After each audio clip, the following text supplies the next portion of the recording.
Hello, everybody. You know what? You know what tonight is, Joe? What is tonight? It's Krampusnacht. It's Krampusnacht. All right. All right. Vom Krampus, mein Freund. Krampus. Gotcha. I did not know that. I mean, I know of the Krampusy-ish, but I'd be fronting if I said that I knew that.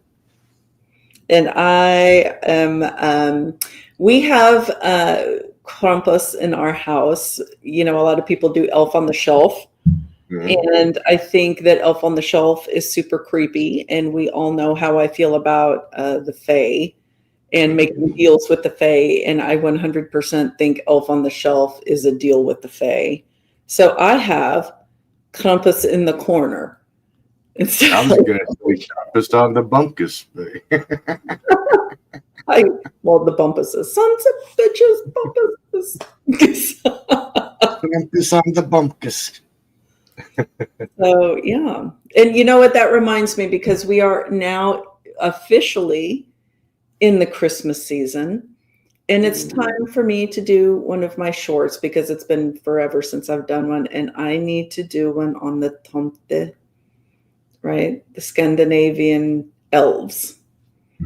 Right. And because they're pretty prolific in Scandinavian folklore. And now's the time when you're leaving out the porridge and you're leaving out the gifts and everything you're supposed to be doing for payment for them to be helping you out around the barnyards and around the land and around the house.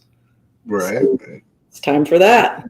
I actually just stumbled across a new one I'd never heard of. It's called like the Tasmanian worm or something like that. And it's like old school. It comes from like I want to say the 1500s or something, but it's like from the Alps, and it has the face and front legs of a cat, but the body of a serpent. And they talk about it like all over. It's like it's a seasonal thing. So it's like this is like the season for it. It's a season. It's also the season for Yule Cat.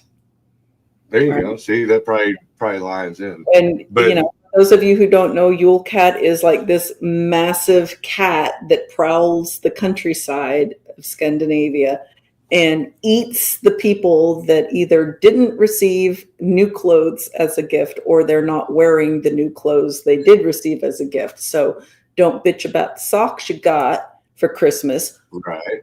And put them on, or else you're going to get eaten by like a 40-foot cat. Yule Cat. Yeah.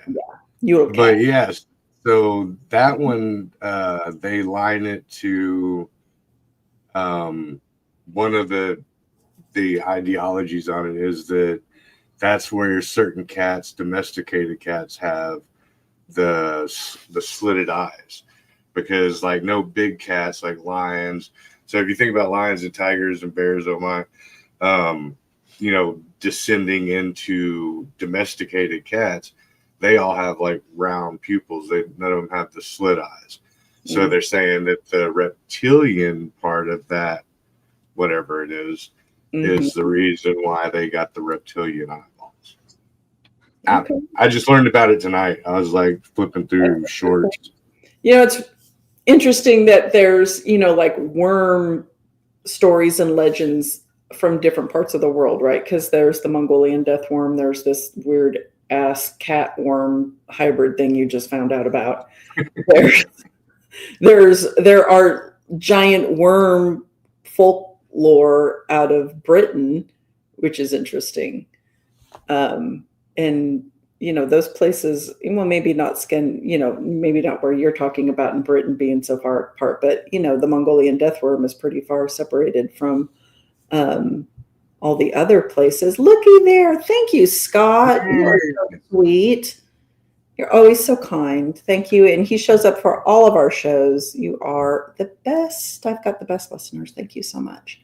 But I don't want to delay. I want to bring up our guest tonight, because tonight I have a guest and he is awesome. It is Brent Thomas with Paranormal Portal. And I was lucky enough to be interviewed by him very recently on his show. And I invited him to come on over here and have a talk because he's super easy to talk to. He's a cool dude. If you've been watching Texas Front Porch, he's been popping up on there a lot and hanging out with us and talking. And I think everybody who hasn't had time to hang out with Brent over on his show will really enjoy it. And let's get Brent on up here. Wow. What a warm welcome. Thank you so much. It's a pleasure to be here. Well, thank you for coming on. I appreciate it. Yeah, it's great. It's a great opportunity. I really enjoyed talking to you too, Monica. And of course, I just met Joe tonight. So it's a double gift. It's all the season of giving right now, isn't it? Right. And YouTube is the gift that just keeps on giving. The gift that keeps on giving, Clark. Is it Krampusnacht? Is that it is? It's Krampusnacht tonight. Guten Krampusnacht. Yeah, right? Gruß von Krampus. I get tongue-tied, even though I took German forever. I still get tongue-tied when I try to say some of the words together. I like to know about 3 words and some cuss words, and that's about it. Like every kid. I can call people some choice things, and it's not like I have people to converse with in German, so all of my conversations are in my head, like trying to keep the language alive. And I've got Duolingo that I take and try to keep it consistent, but. Oh, cool. I would say the bulk of my German has fled the scene. That's all I know in English. That's I know like 3 words and cuss words, and that's about it. There you go. Yeah. Of course, I brutalize my mother tongue all the time, but that's how it works. So Gruß von Krampus means go with Krampus, and you don't want to go with Krampus, Yeah. Oh, what a horrid tradition that is. I mean, it's so funny that so much of the cryptid world has become these cautionary tales for children. It's like, oh, don't go out, the booger will get you, or the Zonoqua, Zonoqua is the Pacific Northwest version of Bigfoot, and Janoskwa, and they basically, it's very similar though, because in both of those instances, I'm sure there's more, but the kids, if they're misbehaving or if they're out past dark, they'll get captured and thrown into a basket that's being on the back. It's got the pitch in it, right? It's got the pine tar in it that they stick to. Probably. I don't know all of the specifics, but I just find it really fascinating that these very disparate cultures still have these incredible similarities in their folklores, and the boogeyman, the wood booger, the wild man, all this crazy stories that have become these children's fables or whatever. It's funny. They're threats for the kids to like here in Texas. It's the kukui, never go to sleep or the kukui is going to get you. There you go. Hispanic home's got a kukui room. I tell you that. There's one room you don't go into. You fly by and you come up to the doorway and you're like feeling in there trying to switch the light off. Like nobody wants to go into the kukui room. That's funny. I didn't know about that. That's very funny. Huh. Yeah. I just thought that was kind of interesting. It's like, wow. My maiden name was Thomas, Diane says. Okay. Well, that's pretty cool. Maybe we're related. My maiden name was Frank. Frank? I don't have a maiden name. You're still using it. Occupying that maiden name. Yeah. But so, Brent, tell us about your show. Tell us about Paranormal Portal and how that came about. It's kind of funny, and I'm honestly incredibly sincere when I say this. I was one of those guys that just never knew what the hell I wanted to do, and I was always really extraordinarily jealous for those people that had like a vision from a young age. It's like, I want to do this. I want to be a fireman. I want to work in law enforcement. I want to do this or that, or lawyer or doctor. And they would do it. I grew up with kids that would do it. They would just they just knew. And I always felt like I was just something wrong with me. Like, what do I want to do? What do I want to do? And I never knew what I wanted to do. And I've done a lot of different things. Like I worked corrections for 15 years. I worked as a high school teacher, teaching computer literacy to I inner feel city. like that is still corrections. Yeah, School teacher. yeah, different for that's probably why it worked for me, because I had that background. But I'd worked in construction trades, I worked in factories, I'd hung garage doors. I just did so many things, even retail, and just so many different jobs, and worked in IT as an IT professional for years in colleges and universities. And I enjoyed those jobs for what they were, and I made wonderful friends through the years, but I never felt like I was doing what I wanted to do. But I didn't know what that was. But it wasn't until I was working with a company.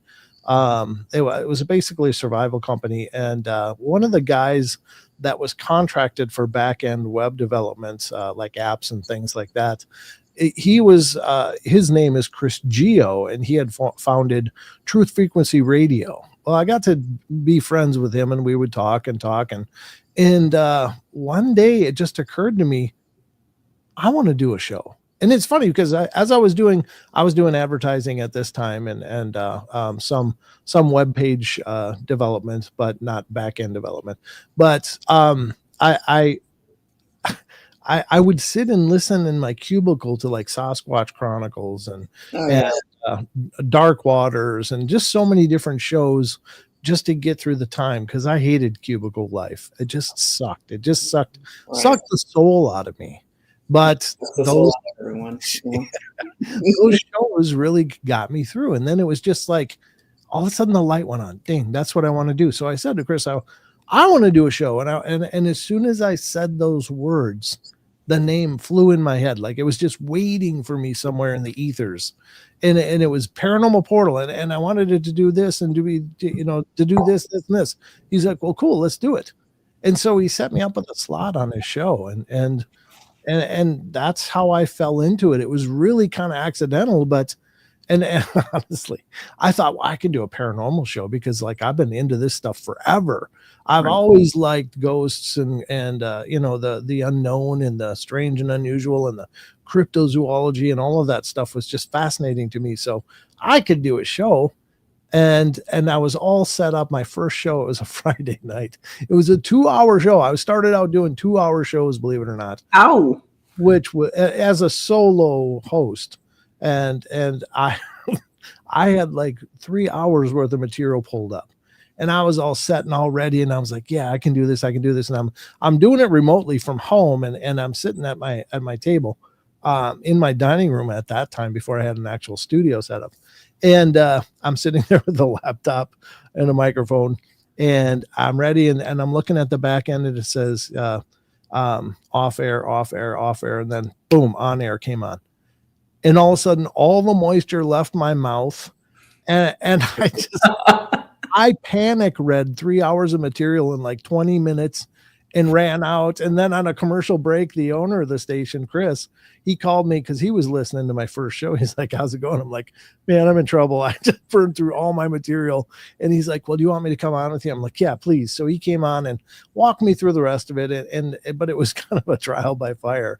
So 2 hours later, I'd finished my first show. And then I kind of figured out that I needed to have a pace and have a stride and, all of the nuanced things over time that I figured out. But it's just been my love, other than my family and stuff like that, of course. But it's just it's the old saying, you find what you love doing, you'll never work a day in your life. And that's really been it. I mean, I really do work my ass off at this. I work hard at it, but I love every minute of it, That's awesome.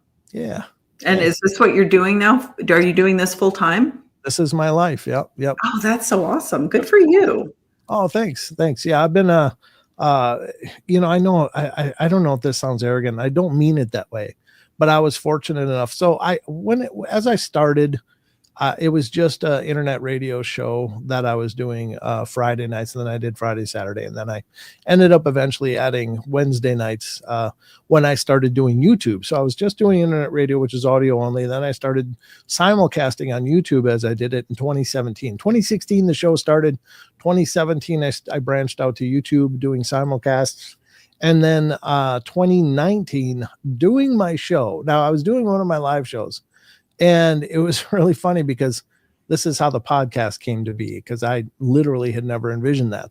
But I was doing my live show and I had a phone bank that was tied to the network that I could use. And suddenly I look over and I didn't get a lot of calls. I get occasional calls or whatever, but I looked over, it was an unknown or hidden number or something like that. I'm like, oh God, I rolled the dice. I was like, yeah, I'm just going to answer it because I do have a caller ID on that system when I had it. And I answered it. It's, hey, this is Wes. Of course it was Wes Germer called. Yeah. I have no idea to this day how he ended up stumbling on my dinky little show. But he called in. We had a great conversation. And it was like, wow, that's amazing. Wes Germer called in. And we talked for, 10, 15, 20 minutes or whatever. And then that was done. And I wrapped up the show and I was just on cloud nine. I was like, oh my God, this is somebody I've listened to. I've always looked up to. And he called me and I was blown away by that. So I'm on Facebook, after that, just checking for messages or whatever. And Wes messages me. He says, hey. And I was like, oh man, thanks for calling in. That was so cool. It was great to actually talk with you. Thank you so much. And he said, oh yeah, it was a lot of fun, but why isn't this a podcast? I was like, I don't know. He goes, well, it should be. And I'm like, okay. So that's how I ended up getting twist my arm. Yeah. It had never occurred to me. And so since I'd been at it and with maybe a little bit of his help, I don't know how much he helped behind the scenes. He said he didn't, but I suspect he probably put in a good word for me, but I got signed right away when I started doing the podcast with a company called Revolver and which I was with for 3 years. And now I'm a company called Libsyn. So I'm signed with them and, I do the advertising things and stuff. So yeah, this is my job. Well, that's wonderful. Good for you. Oh, thank you. Thank you. Yeah. I mean, you're doing what you love. And again, I mean, you are so right. If you do what you love, you never work a day in your life. And so many of us are definitely not doing that. Yeah, we're definitely working. Yeah. As I shared with you, before we came on, when we were backstage and I was griping about my meeting this afternoon. Yeah, it's funny, but I mean, you're still doing this. So this part doesn't feel like work though, does it? No.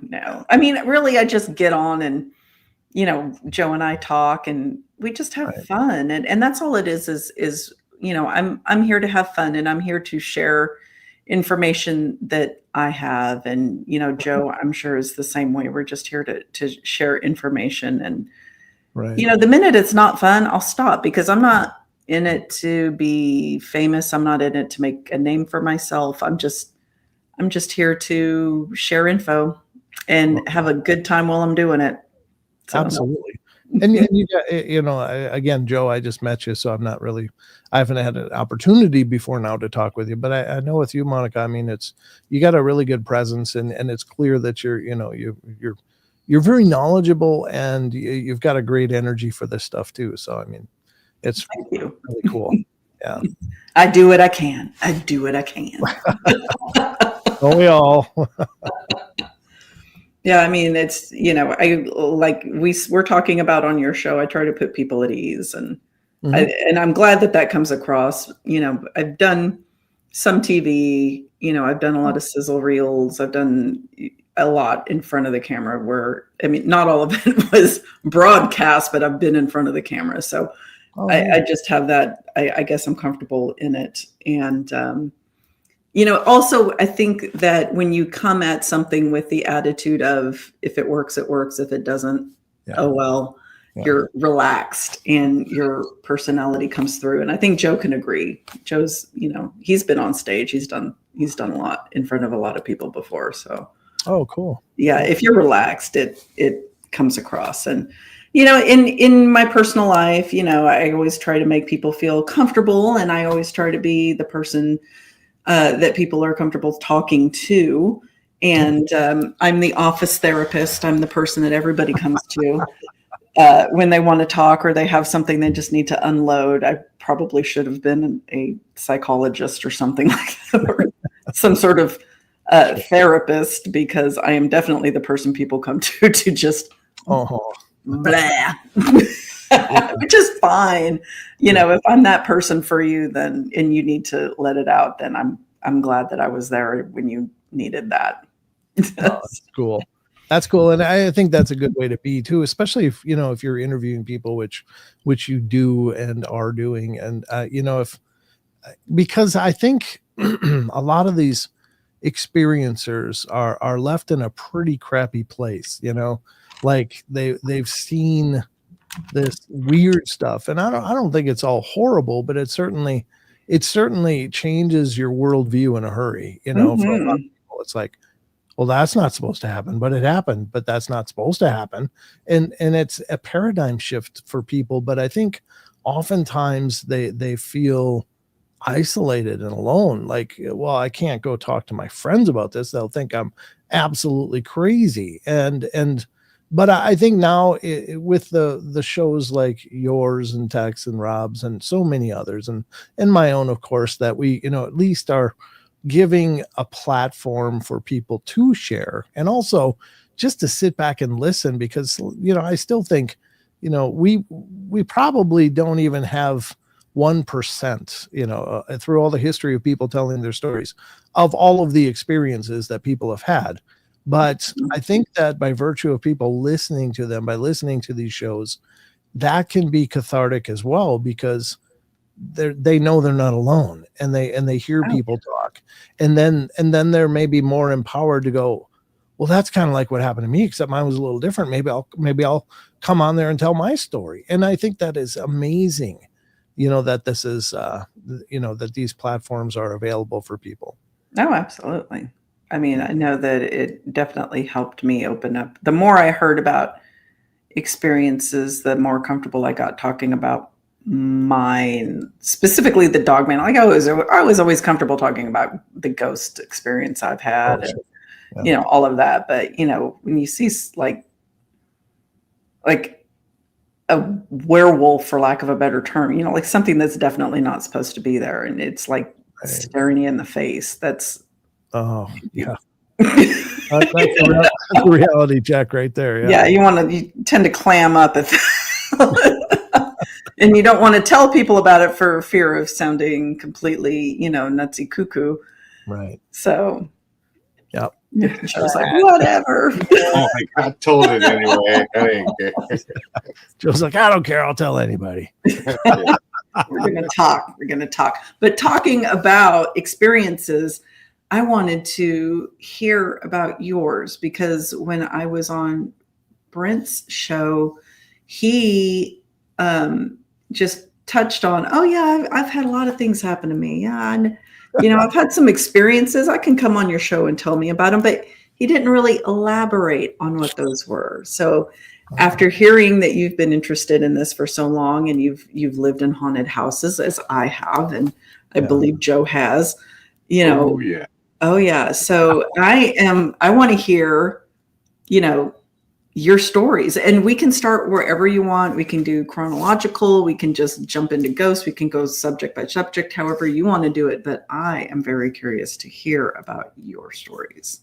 So the most terrifying.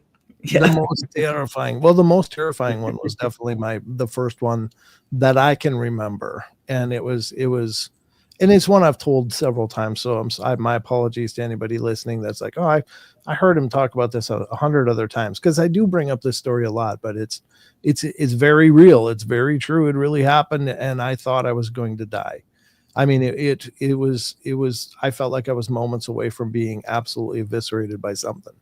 And it was horrifying. It was what I believe is some kind of cryptid encounter. I think it was Bigfoot, but some people have suggested, well, maybe it's a dog man.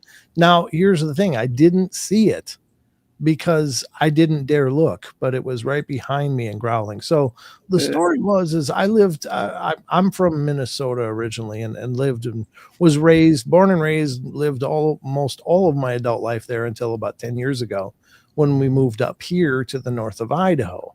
So I'm where we lived was very rural, and it was just south of a town called Red Wing, Minnesota, and it was right on the Mississippi River. I grew up right on the shores of the Mississippi River, and spent my whole life just looking at the water. And of course, the only playground we had, since it was so rural, it's not that way anymore, but it used to be just basically seasonal cottages, like fishing cottages and stuff.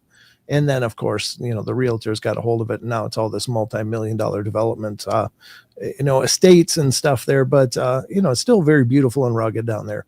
But anyway, right behind my house where I grew up was it was called Rattlesnake Bluff. It still is called Rattlesnake Bluff, but it's right in the river valley there. And where I lived on the Mississippi was the widest point of the Mississippi River, which is right, of course, between Minnesota and Wisconsin, but it's like 2 miles across.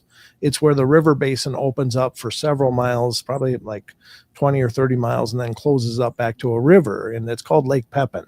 And that's where I grew up, on Lake Pepin. And behind my house again but Rattlesnake Bluff was also a state forest. It was a state forest reserve.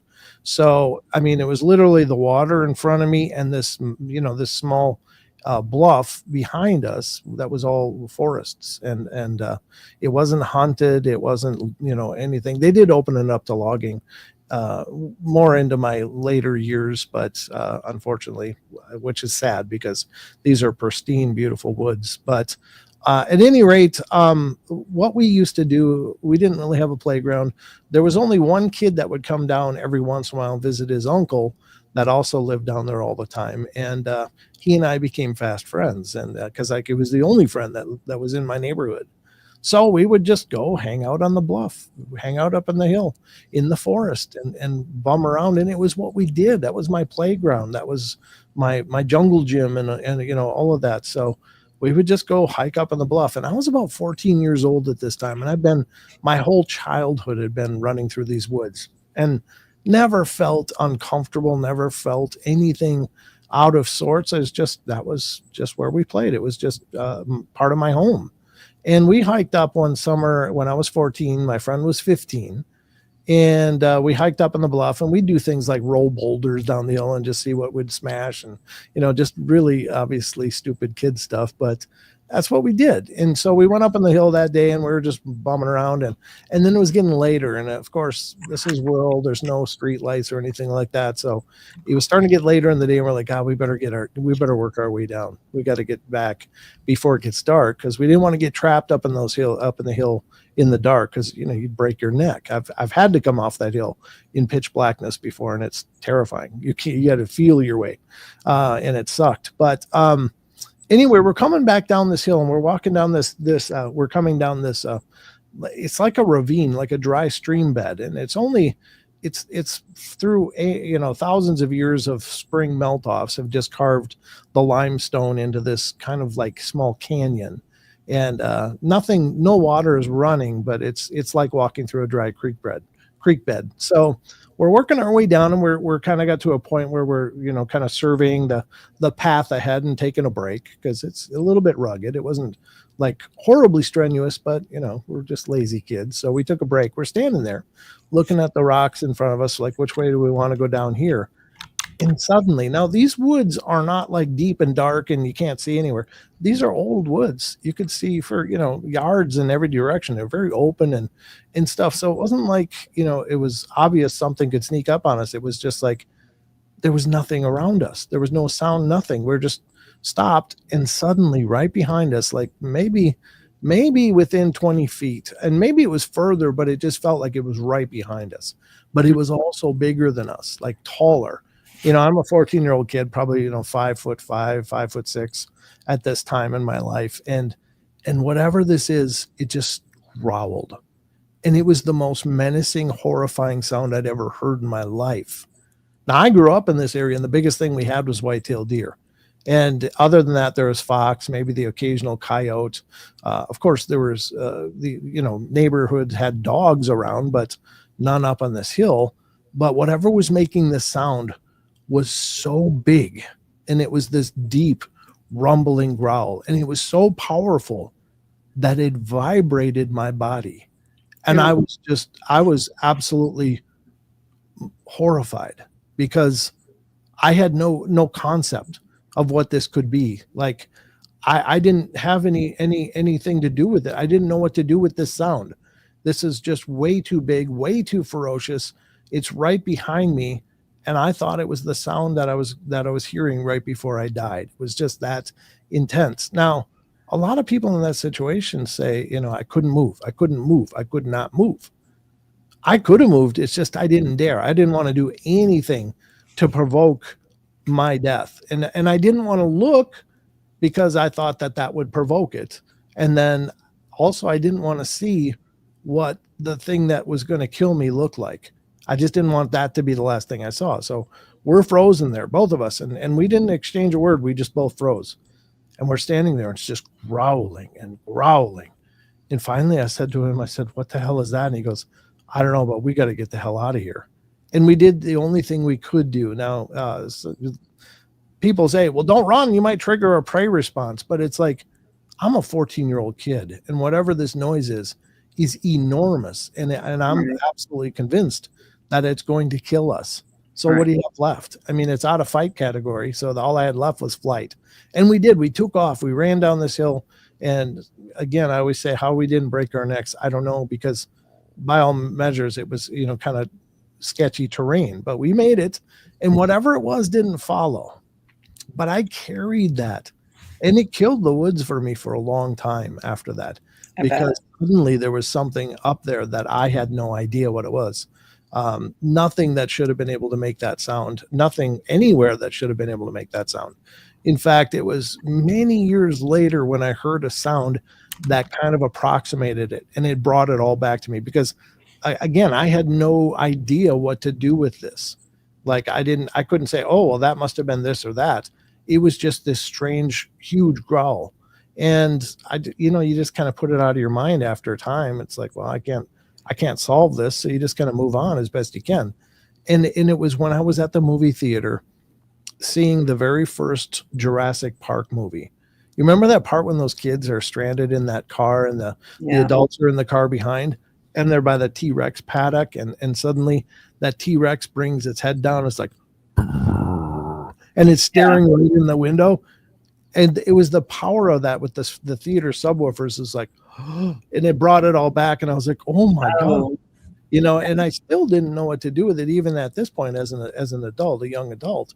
But it was probably when it was, now I did have a concept of Bigfoot, just so you know. I mean, I had a concept of Bigfoot, but it was in the Pacific Northwest, because that's what Leonard Nimoy told me on In Search of.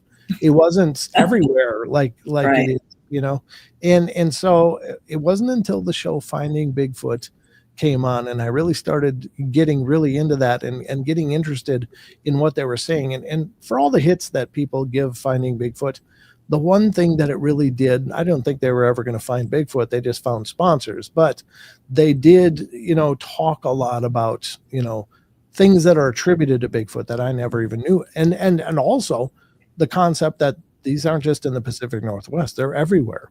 They're all over the place. The only state in the United States that doesn't have a claim of Bigfoot is Hawaii. And so I was like, what? They're everywhere. And then I started hearing about the signs and things to look for, that they were talking about on there. So it was when I worked for the preparedness company that I ended up going up into the woods to do a photo shoot of some of the supplies, some of the products in a forest environment. And I had this nagging feeling like, I need to go up higher on this hill. There's something I'm supposed to see, like this compulsion almost. Right. Like, what is this? So I don't know. And again, this is a forest preserve, so it's like, it's not being trafficked a lot, if at all. I mean, maybe there's the occasional hiker that'll come through, but nothing else. And so I did go up there. I had my oldest son with me, who was, I think he was like 16, maybe 18 at the time, but he went up with me. And I was like, come on, Sheldon, we got to go up higher. There's something, I don't know. I'm supposed to go up there. So we went up there, and there was these old limestone boulders that had probably been there for 1,000 years, but they created kind of a barrier. Excuse me. And when I went around them, I looked down, and there's this maple tree branch. And it's like a young branch. And it's about 1.5 to 2 inches in diameter. It's got that young green bark on it, except none of the bark was there. All of the bark, it was broken on both ends, first of all, and all of the bark was peeled off. And I looked at that, I'm like, what is that? But I can still see it's wet. So I reached down and touch it, and I can still feel the pines or the maple sap. I'm like, oh my God, this is very fresh.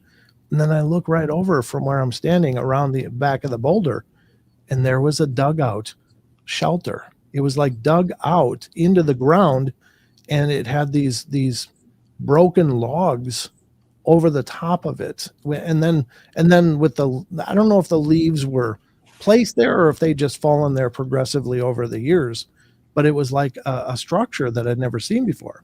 And then I continued to look around that area and found like a 6 or 8 inch young tree had been snapped off 4 feet above the ground, and it was just laying over. And I looked around, and there's no deadfall that would have taken it down. I'm like, well, young trees are very pliable. They're not real right. brittle. And so for the life of me, why is it broken 4 feet off the ground? And then there's nothing that took it down. And I was like, whoa, and I remember as a younger, and throughout the years growing up there, every once in a while hearing a loud tree crack or something. I never thought anything about it. But then since then, so I was like, oh my God, maybe it was Bigfoot. Maybe that's what I heard growling all those years ago. And maybe they're just kind of hanging out here once in a while. I'm not so sure they're always there, but I think that they might be kind of transitory through there. Like I think maybe Bigfoot have an extensive range, kind of like the grizzly bear can have a range of a couple hundred miles, and so maybe that's the case for these things, and they just come through. And all these years, I just had never been confronted by it, but then I was just in the wrong place at the wrong time, that time at 14 years old. So I don't know if I had a cryptid encounter or not, but I know it was some kind of cryptid, because I honestly, even to this day, can't think of anything else that could have made that kind of sound in the woods along the Mississippi River Valley. Now, I have heard since doing this show, I've heard that there are people in town that had seen Bigfoot in the past 10 years. One couple worked for a sign company, and they were doing a sign project at a golf course, and that golf course was literally like 5 miles as the crow flies from where I was growled at and where I found that structure. And it was literally a road crossing. Like they saw it walking in front of it. It was like 7.5 or 8 feet tall, all covered in black hair. And I talked to them, and they're like, yeah, we saw that. So I guess they're in the area. That's interesting. Bigfoot, I think is everybody's go-to, especially if that's the cryptid that you are used to hearing about, right? It's the more common cryptid. It's the one that everybody hears about growing up. But but have you considered, since you've started exploring everything and you've heard about all the other cryptids out there, that it could have potentially been something like a dog man? That you. I've had that suggested to me, and I can't say that it wasn't. I honestly can't, but I guess the big thing for me was in the same area that I was growled at, finding that structure, and then finding that tree branch that was, lost all the bark, and it was just this white, sticky piece of wood.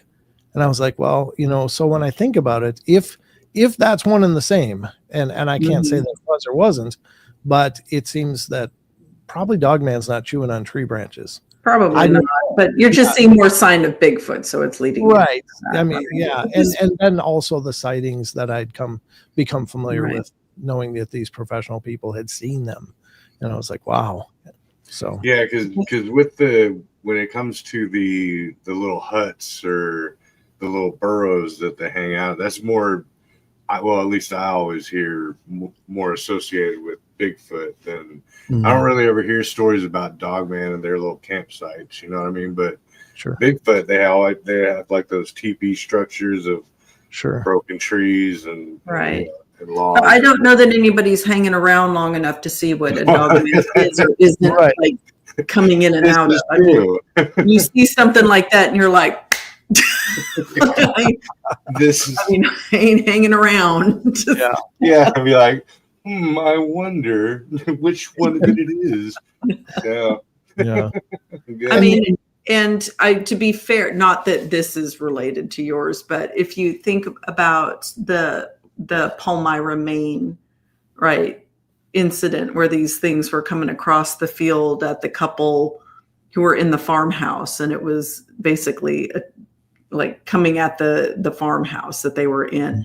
They had seen the weird lights in the woods, and they had seen these weird burrows in the ground the day either of the attack or prior to the attack, like days leading into the attack. There were burrows like out, like in the distance that their daughter, somebody in the family had investigated. Wow. So there are structures that are seen, within the vicinity of sightings. If you're going to take things like Palmyra into, account, which you can't, I mean, I do. I mean, I take everybody's story as it is because I wasn't there. And you tell me that's what happened. That's what happened. Right. Yep. I agree.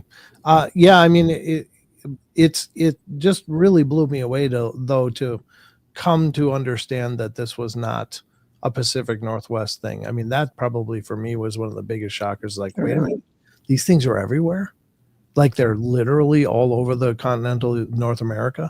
See, that's interesting to me that you're not alone. We hear that from a lot of people, but it's interesting to me that people don't know that until it's pointed out, like through a show like Finding Bigfoot or something like that, because it just seems to me, and I kind of had the same thing. I know that there's more than one. I know they're not just in the Pacific Northwest. Right. I know that there's skunk apes in Florida. I know that there's the thing going on out there at Boggy Creek.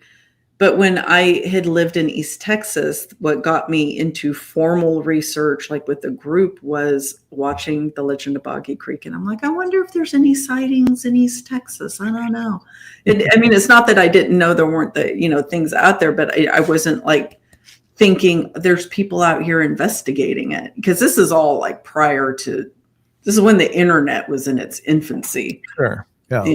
And I Googled, Texas and Bigfoot and found the group that I eventually, joined. But just like that, it's interesting to me that we know that there's stories, right? Because I'm sure you had heard of a skunk ape. I'm sure you'd known about the Legend of Boggy Creek at least. No. You hadn't? I hadn't. I actually, was, as far as the paranormal was concerned, I was mostly into like the idea of ghosts. That to me was always the biggest draw.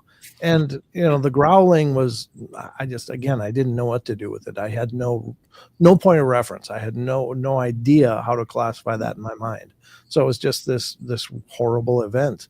But upon digging into it, and it was really, I mean, I had a passing familiarity with Bigfoot as far as just again, when I was younger, that I literally, it was long before the age of the internet, as I'm sure you guys are aware, but my reference section for this stuff was literally about a 3-foot shelf in the public library, and it would have 90% ghosts, and then sometimes Loch Ness, which was in, again, was so far away. So I was mostly interested in ghosts, but after I started diving into the world of cryptozoology and learning about all of this stuff, it's like, oh, wow. And then learning, through the course of doing these shows, how many things are out there that we just don't know. I mean, it was already big enough when it was Bigfoot, but then it became Bigfoot and Dogman, and then it became Bigfoot, Dogman, and Pale Crawlers, and then it became Bigfoot, Dogman, and Pale Crawlers, and then these humanoid lizard things that people are seeing. And then there's the man-sized, bug like praying mantis things, which may or may not be extraterrestrial. I mean, what the hell is going on?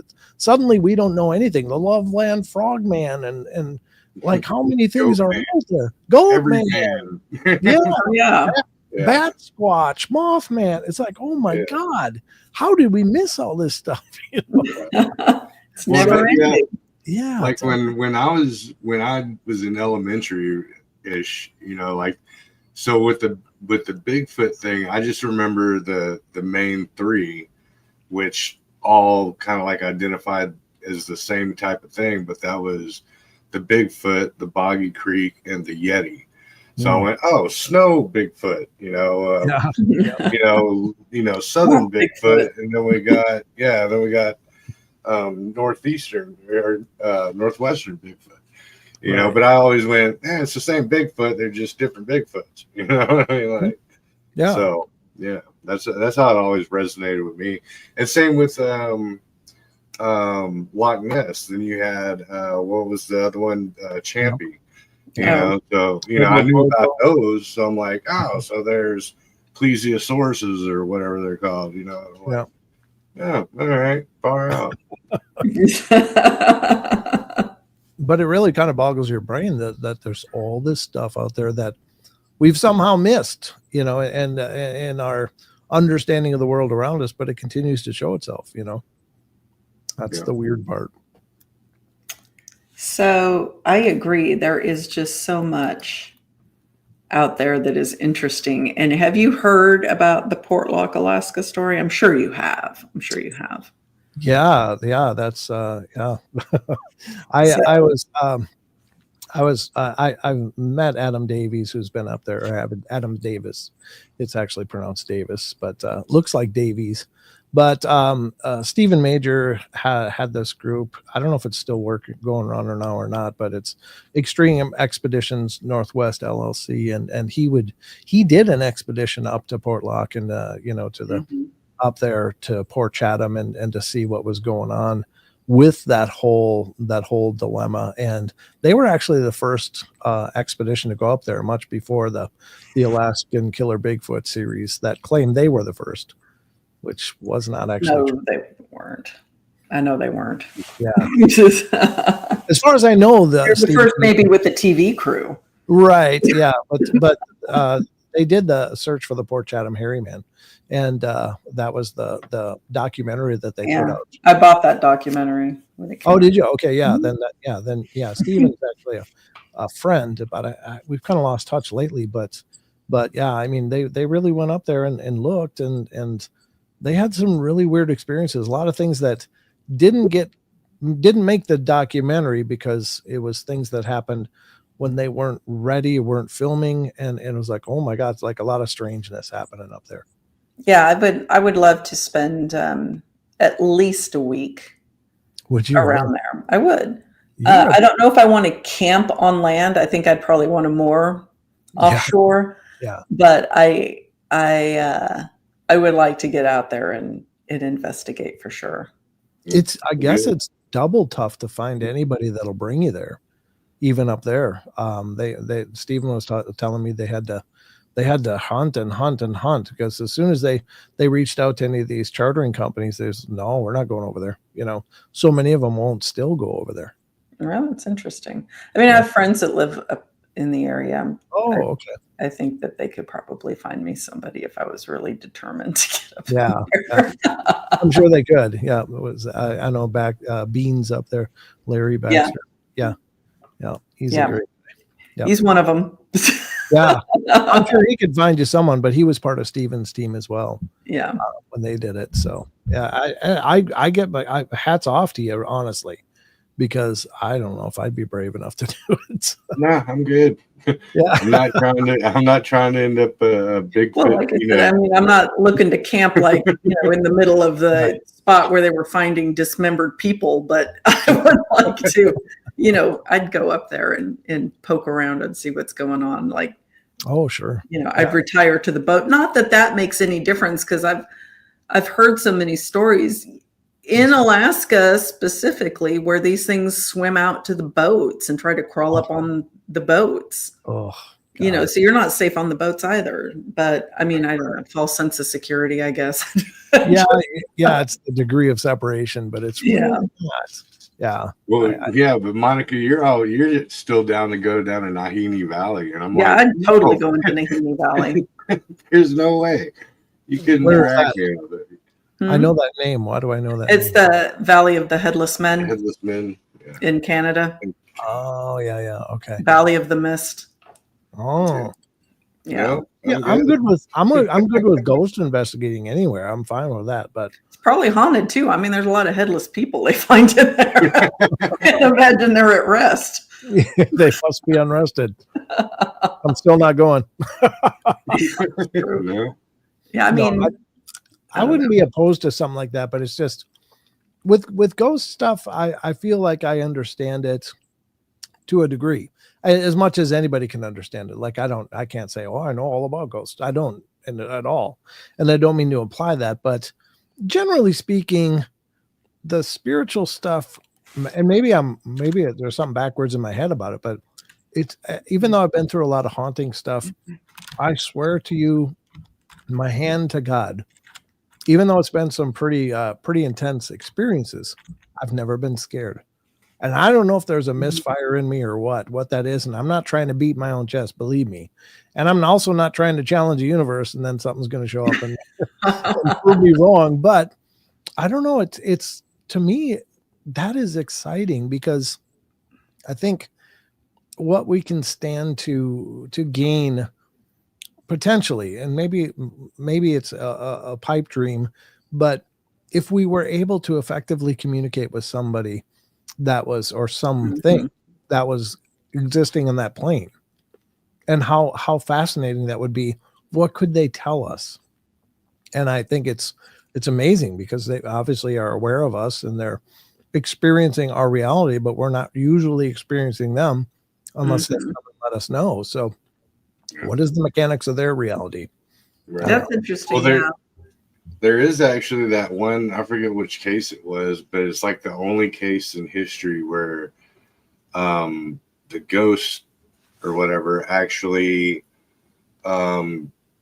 through somebody else testified against her killer.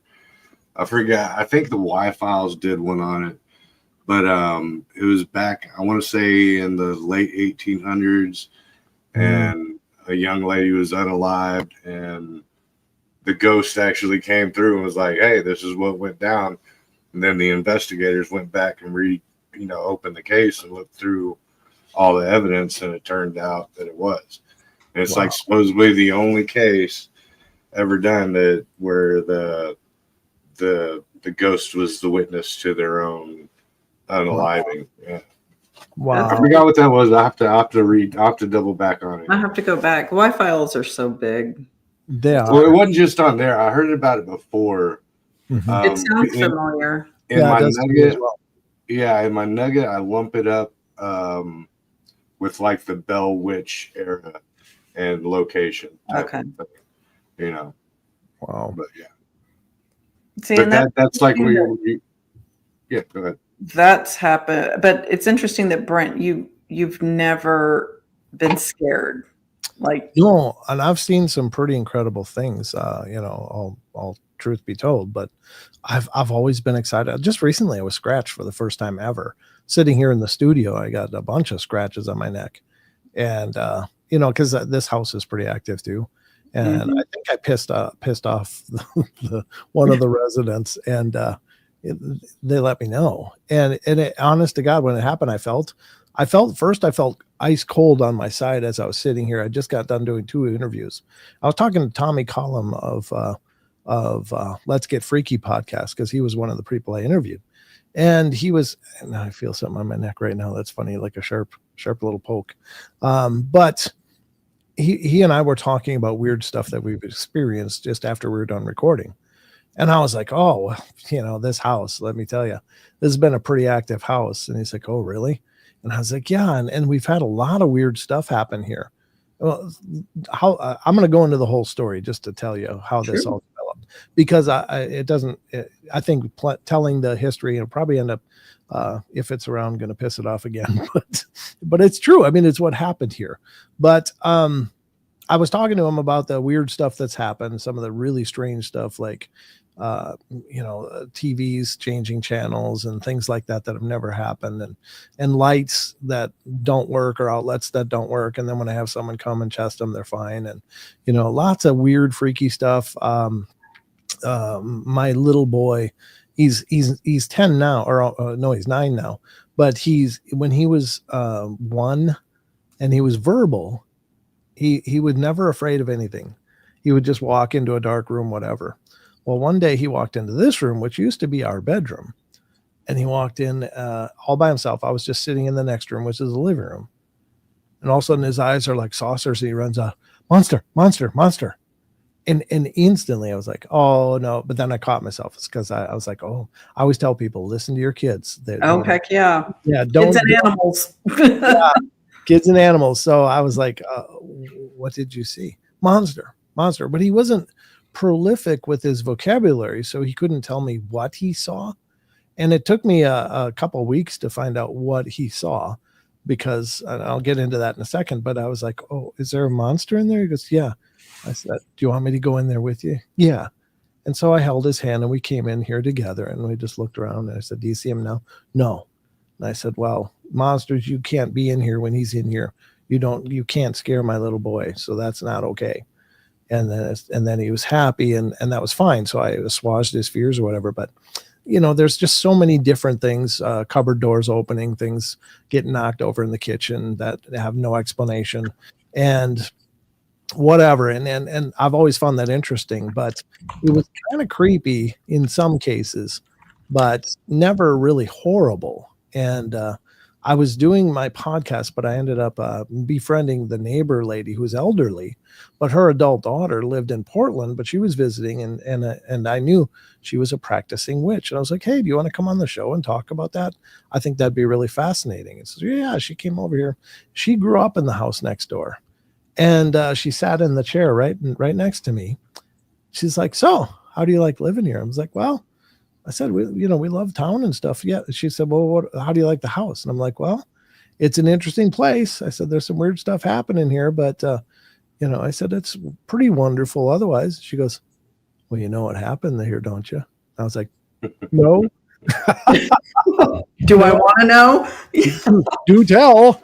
And so she told me that as she was in high school, there was a young boy, I think he was 14 years old, that lived in this house, and he was dealing with some pretty heavy depression and stuff. And so he unalived himself with a shotgun upstairs.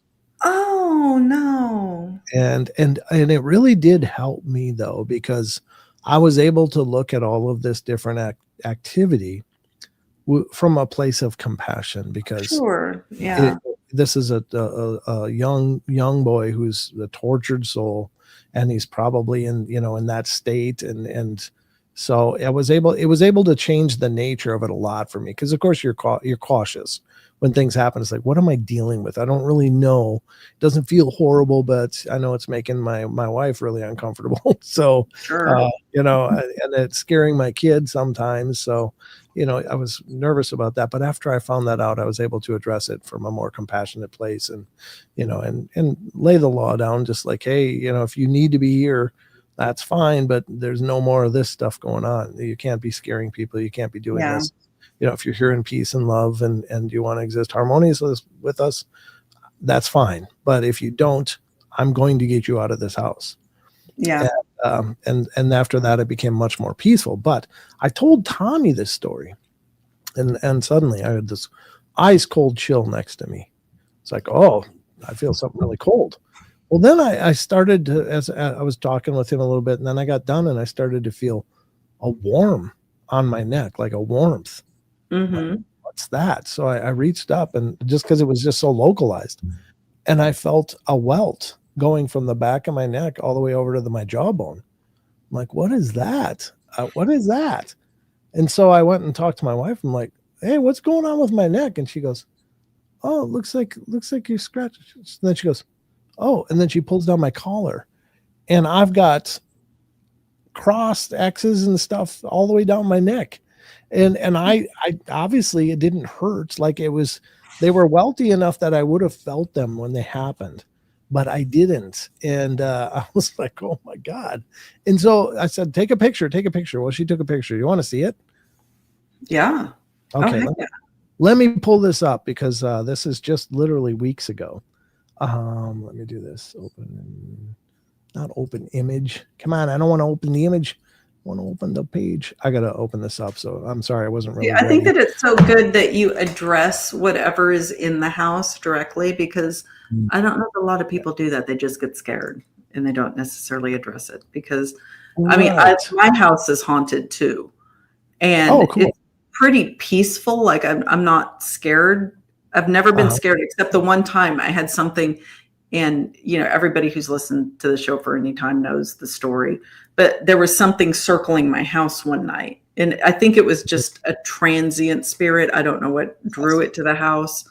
But it somehow got inside the house.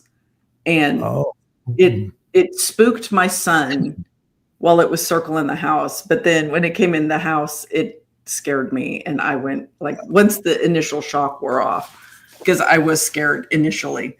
Because it made the scariest noise I think I've ever heard inside of a home. Oh, horrible. Yeah. Okay. Here's let me finish sharing it here. I want to share entire screen. There it is. These are the scratches. This is the picture my wife took literally minutes after it started hurting. Oh, wow. Yeah, and you can't see the top one. My hand's kind of covering the top one. You can kind of see part of it right there. But you can see these scratches. Yeah. And honestly, they just came out of nowhere, and they're actually under my shirt.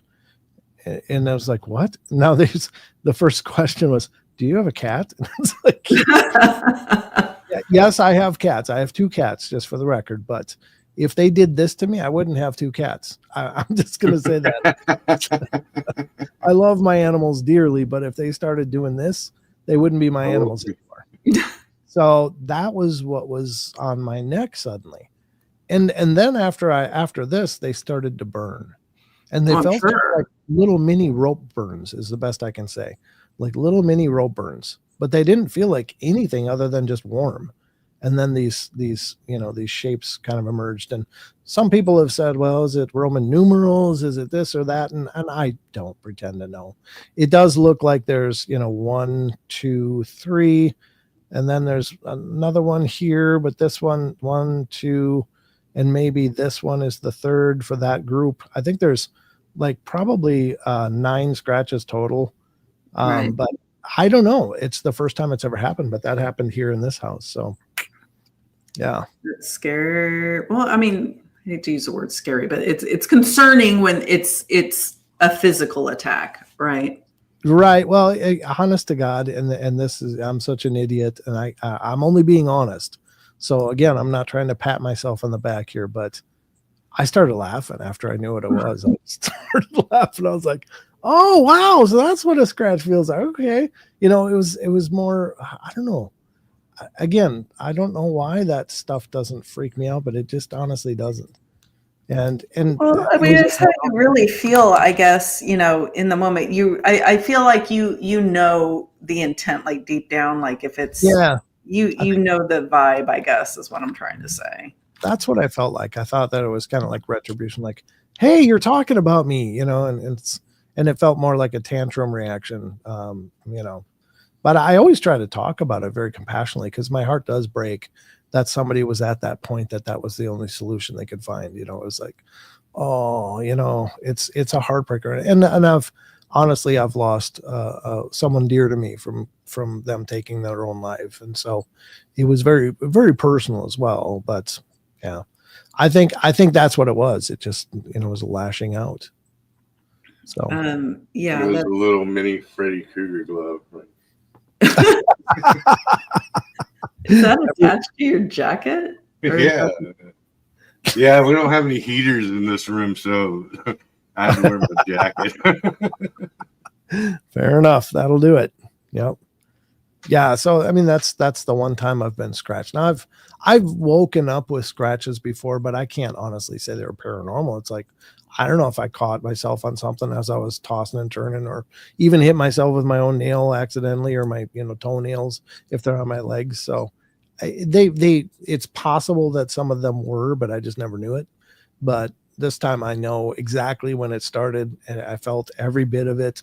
And as it progressed, so that's the first time I can very clearly say, yeah, I've been scratched.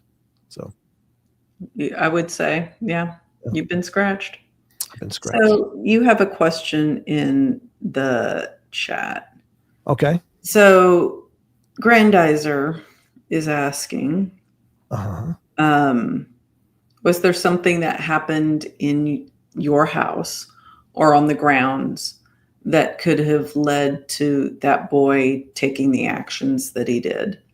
Maybe something that drove him to it, or a previous entity. Not Kind of that like an Amityville type of situation, where Like an oppressive, I'm guessing is what he's getting at.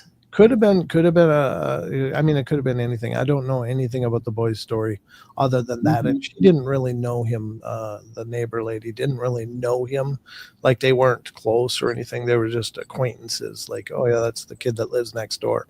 I think they were kind of separated by age as well, so it's like Sure. the younger neighbor kid, and she's, this high school girl. So yeah, I think there was that. But as far as I know, she couldn't even remember the name. And I've done some dives into obituaries to try to see if I could find his name. I've always wanted to find a name. However, I may have gotten it. Oh yeah. Do you want to see a quick video? Yeah. So I there was a period of time when I was doing investigations during the live shows right here in the house. And honestly, I didn't start it with the idea that I was going to show people this crazy activity. I just started it because I thought, well, it'd be kind of neat to go over how these tools are used and to set them up and just show people how it's done. I thought that would be fun. So I did several shows like this, but I got to go over to Instagram and pick it up here for a sec. So let me know when you're ready, and I'll add it back up to the stage. So yeah, I'll let don't you know. read your whole email list there, I see. Oh yeah, sorry. I mean, you're welcome to read any of them. Most of it's junk. That's why I can't do that. Not quite yet. Where is it? This was one night that I had several things set up, and the I have it set up using the Steve Huff portal design. Basically, it uses a sound bank of just like syllables or phonemes. It's not complete words. It's not supposed to be. I think that's not actually true, though. I think I've come to recognize a few phrases that are on there, and I just disregard those as they come up, but they're just parts of words. And I got some pretty cool responses one night, and I'm going to put that up in just a sec as I'm putting it up. Yes, I am. Okay. Talking ghosts. Talking ghosts. Yeah, I'm just trying to get it. How come it looks like that though? I used to talk to goats. Goats? Yeah, there you go. I'm gonna drag this one over instead. This is bigger anyway. I wish there was a way to queue it up or to skip around or something. I don't know how come Instagram is like this. It's very confusing. I don't. Yeah. Oh wait, let me do this. Okay. Let me. I'm still sharing it, right? Yeah. Okay, so let me do this, and then I'll do. Let me. Don't do it yet. Okay. I think I'm ready. Are we shared? You're shared. I've got a comic strip I'm looking at. Yep, because that's the video. That's right before it on my Instagram. So. Okay. All right, we're gonna go into this. Is during one of my live shows, and the full video is out there on YouTube. There's again, just so you know, everybody knows, you may not know me at all, but I promise you, I would never fake anything. I have far too much self-respect and respect for my show and integrity that I would never fake anything. So what you're going to see is exactly what happened on the live show. In fact, Maggie was there. She's in the chat, I see, and she can verify that this happened live during the show. But here we go.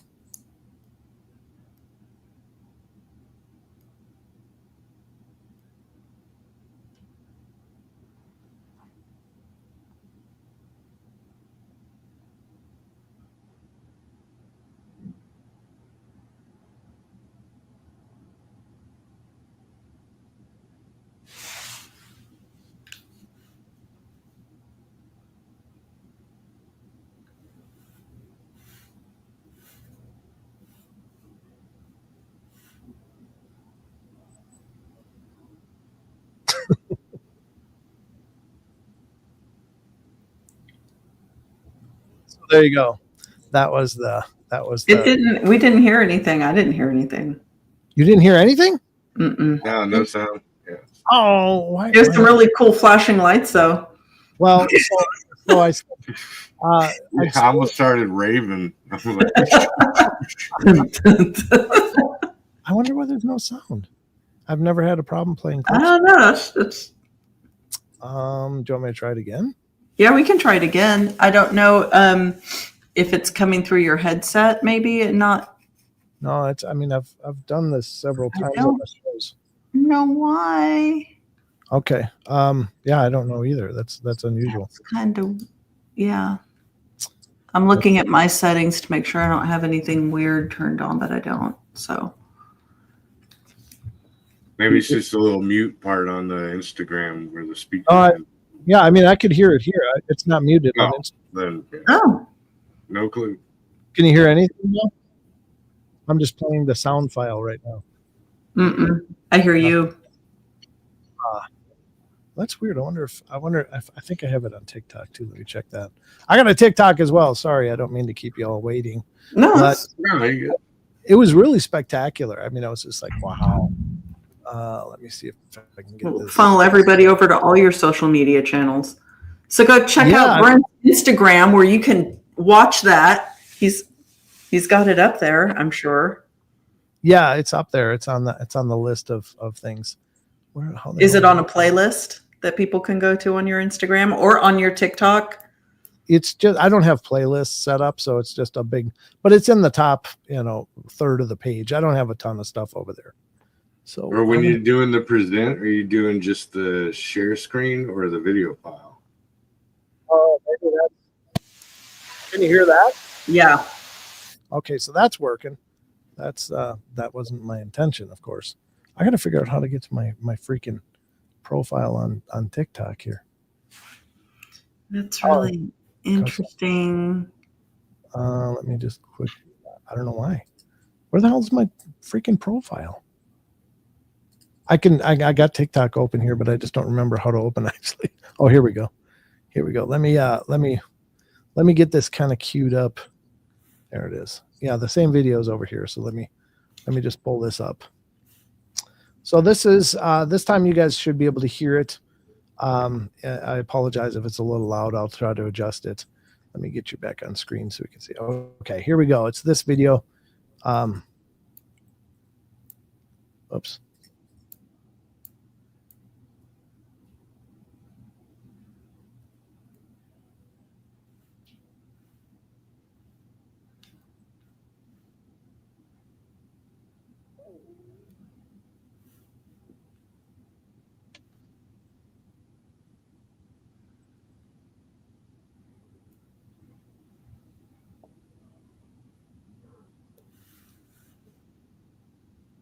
Yep, still no sound. It doesn't want us to hear it. Can you not hear it? I cannot for the life of me figure out why. But you were hearing it before, right? I heard it. You know what? I heard it when it was on your screen and I see what it's doing. So when you share, it opens up a new window down here, but there's no audio option for it. Oh, okay. That's what it is. Everybody has a mic except the screen you're sharing. Oh, okay. Maybe that's what it is. Yeah. I guess I could share it on my main screen here. I can try to anyway. All right, let's try it this way. I'm sorry, I don't mean for this to be such a. Oh, that's okay. I am Yeah, no guru at this myself, so we're gonna just. we have technical issues all the time. Oh, okay, good. Let me just pull this up entire screen. Let's share. If I share any screen, that's not going to work, or Well, if you send it to me, I could load it onto my page and I could play it. could I just send you a link to my Instagram or TikTok, and you could play it from the page, or would that help? I can try, because what I need to do, because when we're sharing pages, Okay. it opens up a viewer page, like a view, but there's no audio associated with that screen. Okay. Well, Unless you do a YouTube page and then they strike you for copyright. well, you have my permission to share it. No, I've shared my own stuff, like literally music videos of my own stuff that I own, and it's like copyright. I'm like, Right. no, I own that. You can see my ugly mug right there. Okay, so I'm pulling up my Instagram again because I'm trying to send it to you. What the hell? I don't mean to do that. I'm trying to send it to you from my TikTok, but that's being a pain in the tail. So let me send you the link to my Instagram and see if Facebook will allow that. I don't know why it's not allowing that. My messenger screws up a lot. Settings. What up, BMR?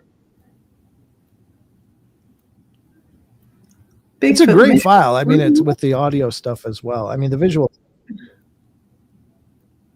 I believe you. Reopening this here.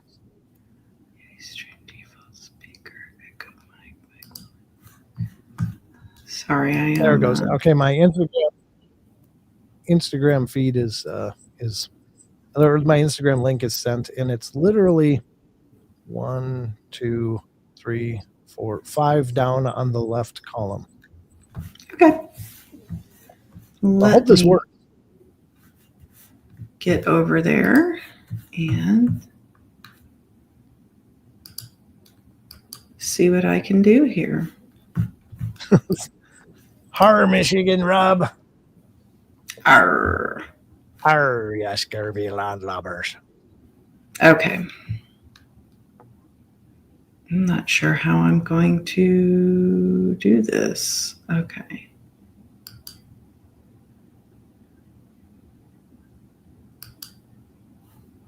It could be an admin thing too. Only the admin has access to sound.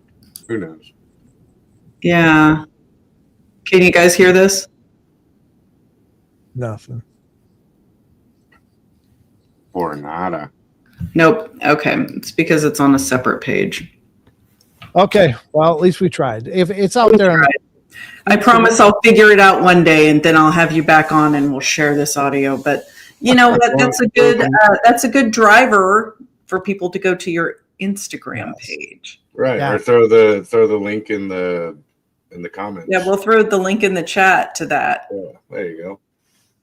Yeah. And I will throw the link in the chat there. Yeah, I tried to. It won't let me, but I bet I can. I'll bet you can. Let's copy this on my Apple computer that I'm still kind of sketchy with. Maybe that's the problem. Maybe that's why it's not working. It's an Apple computer. Yeah, that's it. I can do the phones, but the computers, Microsoft. I mean, not like non-Microsoft. So there's a link. I just copied it out of what Brent sent me. So yeah, you guys go check out his Instagram. I mean, I'm sure there's all kinds of cool stuff on there, but go check out that particular file. Yeah, I hope you guys will. I mean, again, there's like literally hour-long sessions that a lot of stuff have happened, but that was just a really good collection of things that happened very close together. There's one cut in there, obviously, but But yeah, it was just really powerful. It's like, oh my God. The other time I turned it on, and honest to God, it was right at the beginning of me doing it on the show. And I would usually do it about the second hour. And I'd say, I just turned on the equipment. I said, is there anybody there that'd like to talk to me? And right away, as if on cue, the first thing was, yeah, I do. And I was absolutely floored. Like they were waiting for you. Yeah, it was just like, wow. And it was just like as plain as day. Like I just said it, like, yeah, I do. And it was, again, this is supposed to be a collection of just little snippets of words. And it was a whole phrase, a whole sentence. It was just really powerful. Now, I will say, by virtue of doing that, I did end up making some people nervous that were watching the shows. Like, yeah, I get really creeped out by that. I can't watch those episodes. So I was like, well, maybe it's irresponsible to do. And honestly, I only started doing it because I wanted to show people how this stuff worked, how it's utilized. We did one thing with just a phone app, and it's called Spirit Talker. Spirit Talker is a pretty cool app. One time, it just started spouting garbage and just would not stop. It was just locked in a loop and wouldn't do anything. Now that could just be glitchy. What about the Latin stuff? I was just getting to that one. So another time on the show, and this is immortalized in the YouTube archives. Maggie probably has the episode. She could tell us which episode it was, but I did Spirit Talker again several times. But one time I did it only spouted old Latin, not like the French or Spanish Latin. It was the old Latin, like Latin. Yeah, something. Yeah. Spiritus unum. Yeah, I mean, just crazy stuff, and we had to Google it in real time, and they were telling me what the hell it was saying because it was these old Latin phrases, and I've always meant to reach out to the developer and say, is this in there? Why do you have this in there? Like, is it part of it, or is that really that big of an anomaly that it would actually spit out old Latin? Yeah, I had the mods were Googling it all night long just so we knew what the hell it was saying. Well, heck yeah, I bet. And I put it all up on screen so people could see what was being spit out. And it was just really intense. So what was it saying? Like the gist of it? It was, I don't recall specific phrases. They were all kind of, it was almost like it seemed like ambiguous phrases, but it was also kind of creepy as well. And I don't remember the gist. I mean, my recall is pretty terrible nowadays, but I know at the time I was genuinely getting uncomfortable. Like, right. I don't think this is good. I don't know. First of all, who I'm talking to that knows old Latin. And second of all, what the hell is it doing? Is it like casting a spell here? Yeah, it's purposefully trying to get under your skin. Probably, but it was enough to make me go, yeah, maybe this isn't the best idea. So yeah, that's how Evil Dead started. I mean, yeah. Don't read out loud, man. Don't read out loud. Yeah. That's all I'm saying. You find a creepy book in a rundown cabin.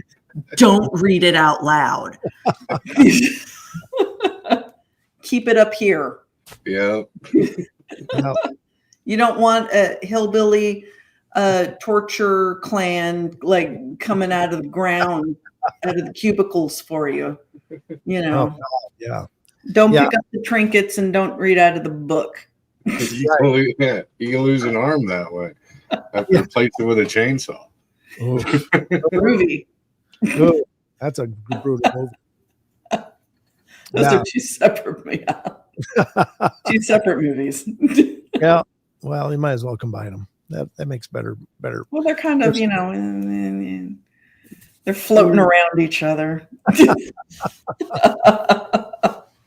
But yeah, I like the ghost investigating. I have investigated the St. Ignatius is an old retired hospital, asylum / several different functions, infirmary home, infirmed home, that kind of thing, and even a nursing home at one point too. But it's a really famous ghost location, and several TV shows have been through. Ghost Adventures has been there. Ghost Hunters had been there, and Destination Fear was there. I think that was the one with Dakota and his sister and their team.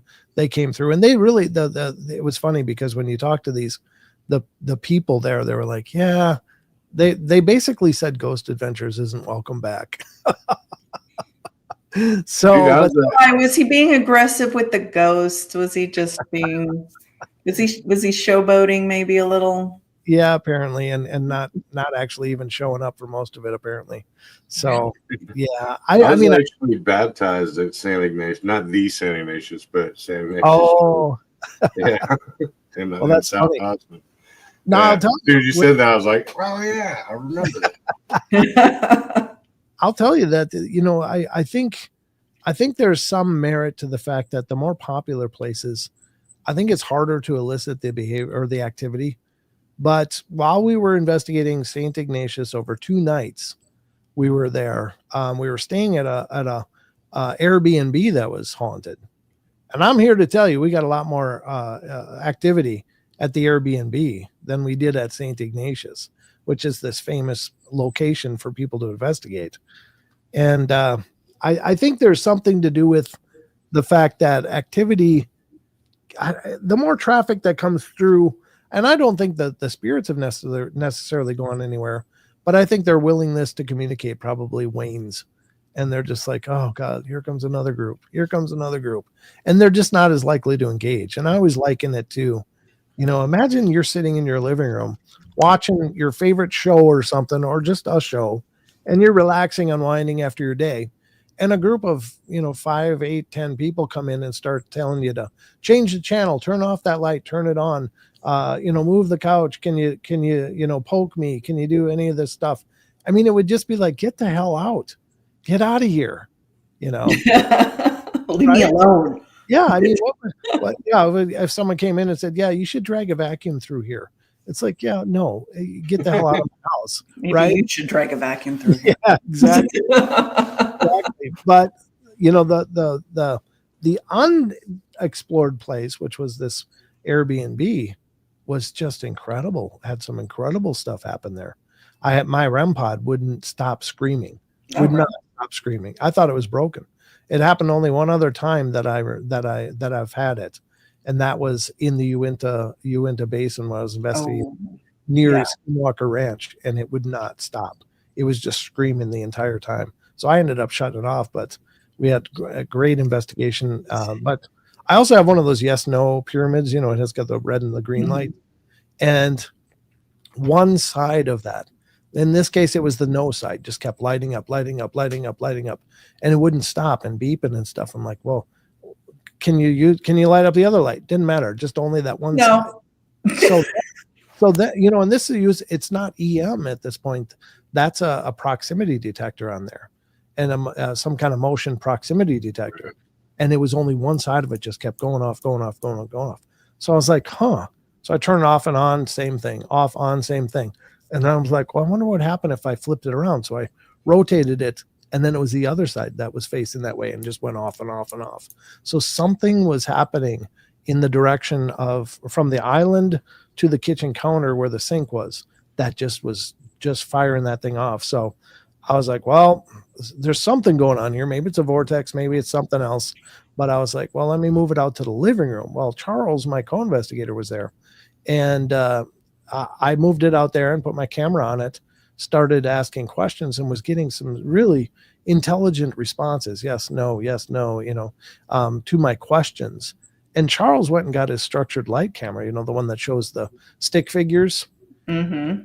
And he mapped a figure standing, like squatting near that thing, and then reaching over and making it go on the yes and no side. He was able to map that on his SLS camera. And I was like, wow, that's so cool. So it was like 2 layers of affirmation, right? So like when you're investigating, one thing going off is something, but if you can corroborate it with another detection method, that's just so powerful. Right. Was there any temperature variations? Do you remember? No, I didn't do any temperature readings in the room, and my REM pod just wouldn't shut up enough for me to get one, because it has got the temperature in there too, but the yes/no detector doesn't. It's just but not at least not enough to physically feel it.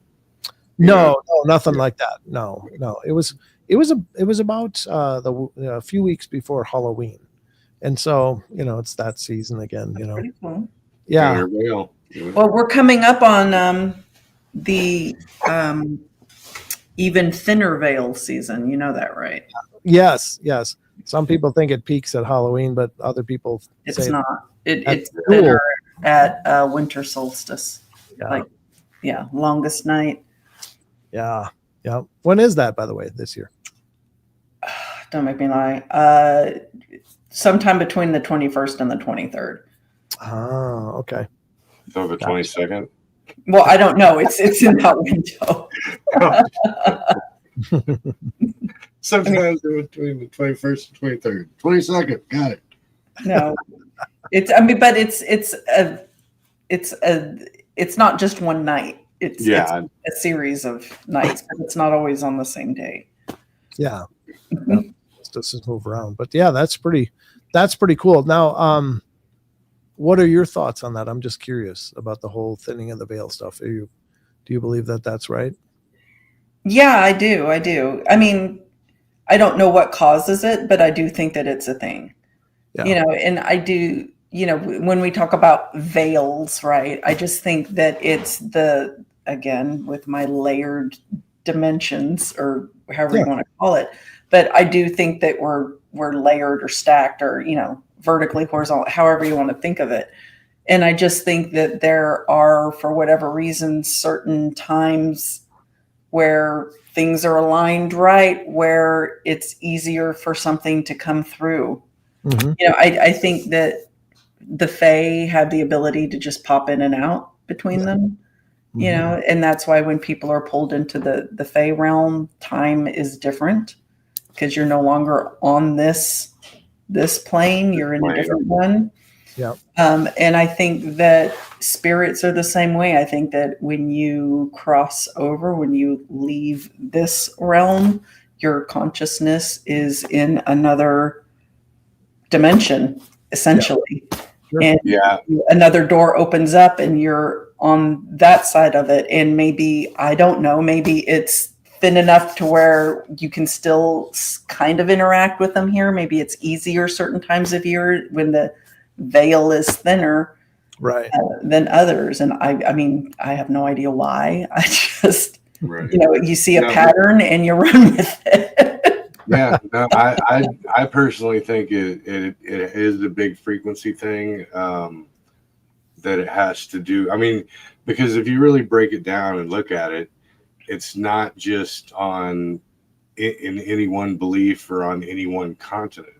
So, you have Native Americans that build structures that align to the solstices, and the equinoxes. You have all the way across the pond, you have the same thing. So, in all these different continents and all these different civilizations from different periods of time through the history of the world, you got these same people that are pointing to these same points in time. Like, during the solstice, you'll see the spirals in the caves, in freaking Arizona. And you'll also see it, as far as, Ireland and Scotland, So there has to be a reason that mankind, kind of alluded to these points and places of time within their years, because I mean it's not like it's too accurate to be just a guess. You know what I mean? Like, and plus you have these cats that they didn't have TV and YouTube and all they had was the stars. You know what I mean? So that was their entire life, was mapping out Earth. Joe's a flat earther. He doesn't believe the Earth is round. He doesn't believe in interstellar space. No. And somehow the Earth is flat and hollow at the same time. Wow. Joe's pretty accommodating to a whole lot of ideals. That's good. Yeah, exactly. I don't kick anything out of bed. Just, I tease him relentlessly on here about it. He knows it. Yeah. And that's okay. He gives me hell on his channel for believing that the Earth is spherical and that you can actually travel into interstellar space. The only way to get to Mars is from the ocean. That's how it works. Really? I don't even know how that would work. I'm not sure either. It's ridiculous. I heard that recently, and I was like, Okay. that's it. I don't know how I'm going to deal with that one, but I'll look into it. You know, and when I think of flat Earth, I think of like the old models, like where there's a light bulb on an arm that kind of rotates around them. That's what it is. It's the yin and yang. Oh, is that what it is? Okay. Yeah. If you look at the yin and yang, it's the map of the. Well, I mean, how come it's dark then? Like it should be light all the time. Because it's Left night light. with the moon. It's night with the moon in it, and it's bright with the sun. Sure. Yeah. I've of course heard a lot of those theories and stuff, and I gotta admit some of their arguments are at least intriguing, but I'm pretty much convinced that we live on a globe and that that's cool. Yeah, but here's the thing: I don't begrudge people either, and I know that that's not the spirit that any of us are going in, but I just figure, well, it doesn't really matter because my bills are always due at the same time, regardless whether on a plate or a ball, and I still got to take care of my responsibilities, and my life will continue the same either way, whichever version we're on. But until I guess I can go up there. Yeah, until you go up there, well, then I guess nobody's going to know for sure until you get out there and look out the window. Obviously there's plenty. I think there's plenty of evidence to suggest this is a globe, and seeing some of the pictures that have been taken from both near and distant, exploratory equipment seems to suggest that as well. But I know all the scuttlebutt and controversy about that as well. Right. So, well, the way I look at all of it is the same way. Like, if I were to say, like, oh yeah, Bigfoot, I totally believe in it, and then someone else looks at me and they're like, dude, you're absolutely freaking out of your mind. No way, blah blah blah. You're off your rocker. Yeah. Then, and if I were to follow that suit on pretty much almost any of the subjects that we can't, produce solid amounts of evidence on, that people can't collectively, inexplicably deny or prove, then it's all up for game. You know what I mean? It's all up to the kind of evidence you're looking into, who you're believing, because in the end, it's all really hearsay. Sure. They could be like, yeah, I was out there and I saw a Bigfoot. And you're like, dude, see, I told you they're real. But now I'm just going off of someone else's account and not my own, what I, believe nothing of what you see or believe nothing of what you hear and only half of what you see. That kind of a subject. Hey, Joe. Ideology. Joe, the 1400s just called. The 1400s just called, and they want their science back. No, I'm just kidding. I'm just playing with you, brother. No, you're good, man. You're good. He gets it from me too. I tease him. I couldn't be a flat earther if I didn't have a sense of humor. Yeah, exactly. I'm glad you take it in stride, though. Some people get so caustic about that. Oh, they get bent out of shape. I remember the first time I stumbled into a flat Earth Facebook page, and I don't know why they thought I would be a good candidate to get into this page. Like, why Facebook was like, you know what, Monica, we think you need to look at this page. But it popped up on my suggested feed, and I was like, oh, this is gold material. This is gold. Yeah. No, I make fun of my own. Like, I remember one time I got into an argument, I guess you would call it an argument, but it was a flat earther dude, and he was like, "You want to know the proof of flat Earth?" He's like, "Remember when Superman captured those villains in that flat, in the Phantom Realm, and they were in that flat piece? That's exactly what." I was like, "Dude, that's not evidence. like, Stop." Yeah. I was like, "Dude, no, it's not." I'm sorry. I don't think that means what he thinks it means. Yeah, exactly. And I was like, "You're just making us. What you think it means. You're just making us look bad, bro. Get off the page." Yeah, no, that's pretty tragic, but yeah, that's fine. Yeah, I think it's kind of I think we're rediscovering that. Like for a long time, there seemed like this huge movement on all fronts that we needed to have a monoculture of thought, and it's like we don't need that. It's believe what you want, but just don't be a dick about it. Exactly. Right. Exactly. Yeah. There's enough. Yeah. There's enough room for all of us to believe what we want, and to not call each other names about it. You know what I mean? Like, go on, do your thing, man. Oh, no kidding. And Agarthia and Hollowed Earth, or yeah. Or even those big buildings in New York were there when the cavemen were roaming the land, apparently. Yeah. The ancient tech in Tartaria. Totally. Oh, that was nice to leave them behind for us. I know, right? Dude, kept the orphans warm when they were trying to repopulate the civilization. Yeah. Oh, very cool. I mean, it's interesting. Joe. I do also believe in Hollow Earth because it's flat. So. Yeah, because it's flat, just like that makes total sense. Prison thing that they were trapped in Superman 2. Yeah, it was called possibilities. It's an empty space. Yeah, it's the Phantom Zone, of course. Yeah, the Phantom Zone. That's right. Superman 2 proves flat Earth. It proves that guy doesn't have a real grasp on what's real. But I think believe, there could be Hollow Earth too. Yeah, kind of. Maybe not.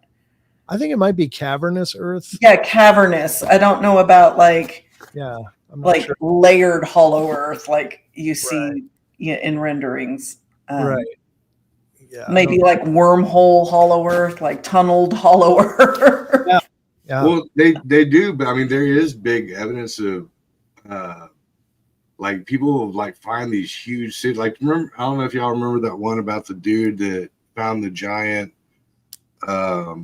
city underground in LA. It was like LA area. Oh yeah, I've heard about that. Yeah. Yeah, and it could house. It was like one city, and it could house like 20,000 people. And the mole people, of course. But then if you get into the paranormal when it comes to the UFO thing, right? Then you got all these big mountain bases like Mount Rainier and all these where they're seeing all these big massive ships go inside of it. Yeah. What's underneath it. And then you got Denver Airport, which is obviously modern and man-made, but it still goes to the same concept of there's a whole system underneath us and that we're not privy of because we're not part of the elite or whatever, Dang it. And those giant tunnel, the tunnel building machines that Elon was making not too long ago. And then we'd start hearing all these big vibrational sounds all across the world where, and they're supposed to be digging at a mile every 5 minutes or something like that. Holy where these things are, these things are just ripping. Yeah, they're ripping through. Yeah. And there's a bunch of crazy stuff like that, but it just goes to, I mean, if we always talk about there's nothing new under the sun, right? And you go into if the elites today could create modern underground civilizations, then if we did have elites in the past, they would have done the same to protect themselves against catastrophes and stuff like that. And then if you get into the UFO part, then they're they're here and they just been, you know, like what is it, the water ones, you know, that go under the ocean. Where's the best place to hide? You know, USOs, underneath us where we can't get to. Sure. You know? Yeah, if they were going to exist here, they probably not want to be where we would be, and that's probably the best place. Because, I mean, even today, I think we've only explored 15% of the oceans. Yeah. Yeah. So, Joe, we'll have to do a show on the Dulce base. Dulce is a good one. What's under Schneider. Talk about Phil Schneider, yeah. Oh, yeah. And then what's under the Alaska base? Yeah, and the Alaska pyramid, the Alaska pyramid, yeah.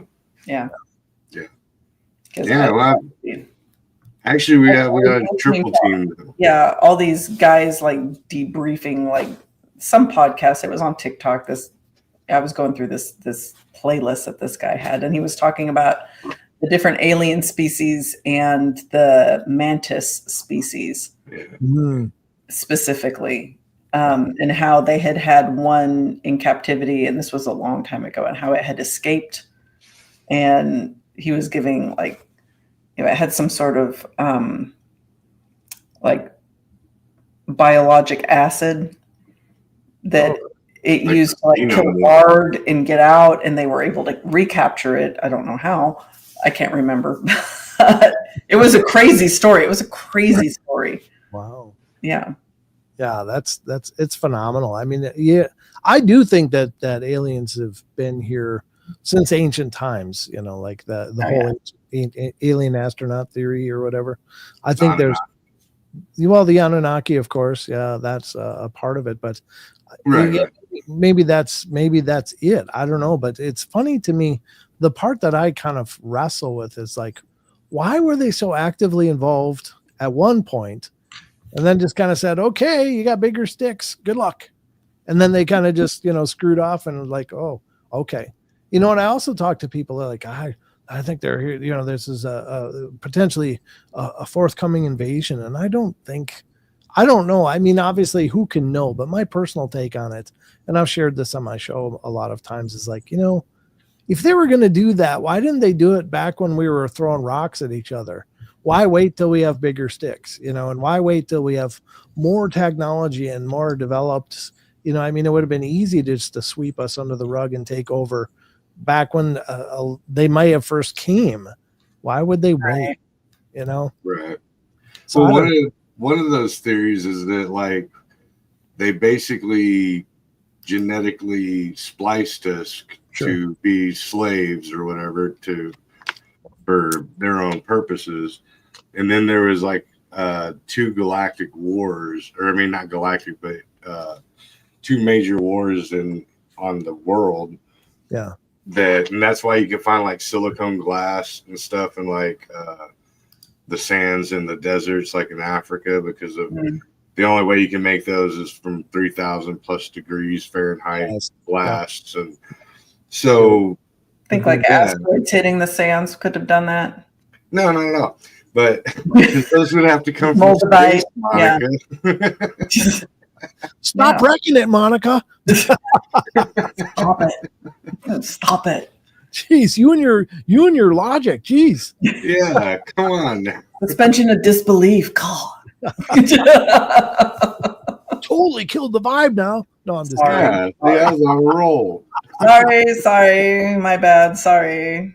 I did an interview with a guy named Sergio Halabi, and he's from I think he's from Egypt, but he and I talked about the Abrahamic religions and how it tied into the Anunnaki, and it was very fascinating. He was an incredibly interesting guy, and that's on the podcast. I think it was season 3. I don't know. I don't remember. But if you go through the catalog, that was a really great interview. And he was talking about how the Abrahamic religions were probably, you know, borrowed from a lot of the old tales from like Sumeria and the bleed over to the Hindu and the Vimanas and all of that, Enki and Enlil and all. It was just a fascinating discussion about, you know, that being the foundation for a lot of our religious observations now. And I guess that makes sense. Have you guys ever heard of a guy named Lloyd Pye? Mm-hmm. Mm-hmm. You have? Okay. So there's a speech out there that he did and it's on YouTube. It's probably still out there. It was years and years ago. He's passed away now, but his talk on YouTube it's Lloyd Pye, Pye, and it's Everything You Know Is Wrong. And it was fascinating because he talks about that. He talks about the whole idea, and he brings up Bigfoot quite a bit in here because he's like, there's a lot of inconsistencies with the whole idea of evolution in human beings. And he's like, there's some things that don't make sense. And that one of them was the fusing of chromosomes that shouldn't be able to happen in nature. And now he had a geneticist tell him that. Yeah. And then he talked about how, they claim that, there's the fossil record is showing how we got here. He said, that's not our fossil record. He said, that's the record of what we know as Bigfoot. Those are their ancient ancestors, right. And that we were engineered. And I was like, wow. And that, I never talked to this man in person, but I was always fascinated by that talk. And it's like, wow.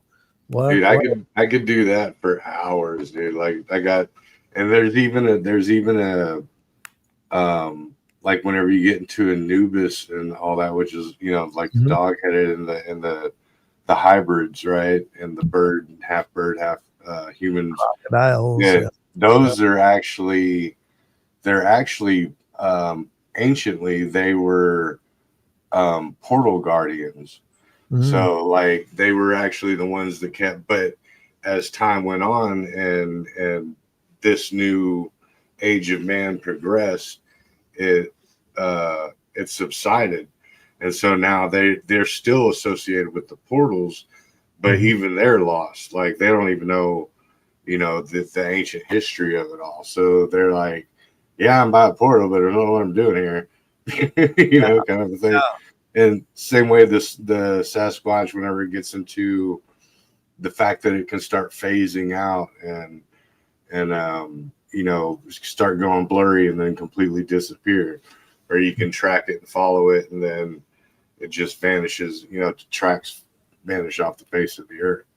Right. That's what they're insinuating in that theory. It could be. Yeah.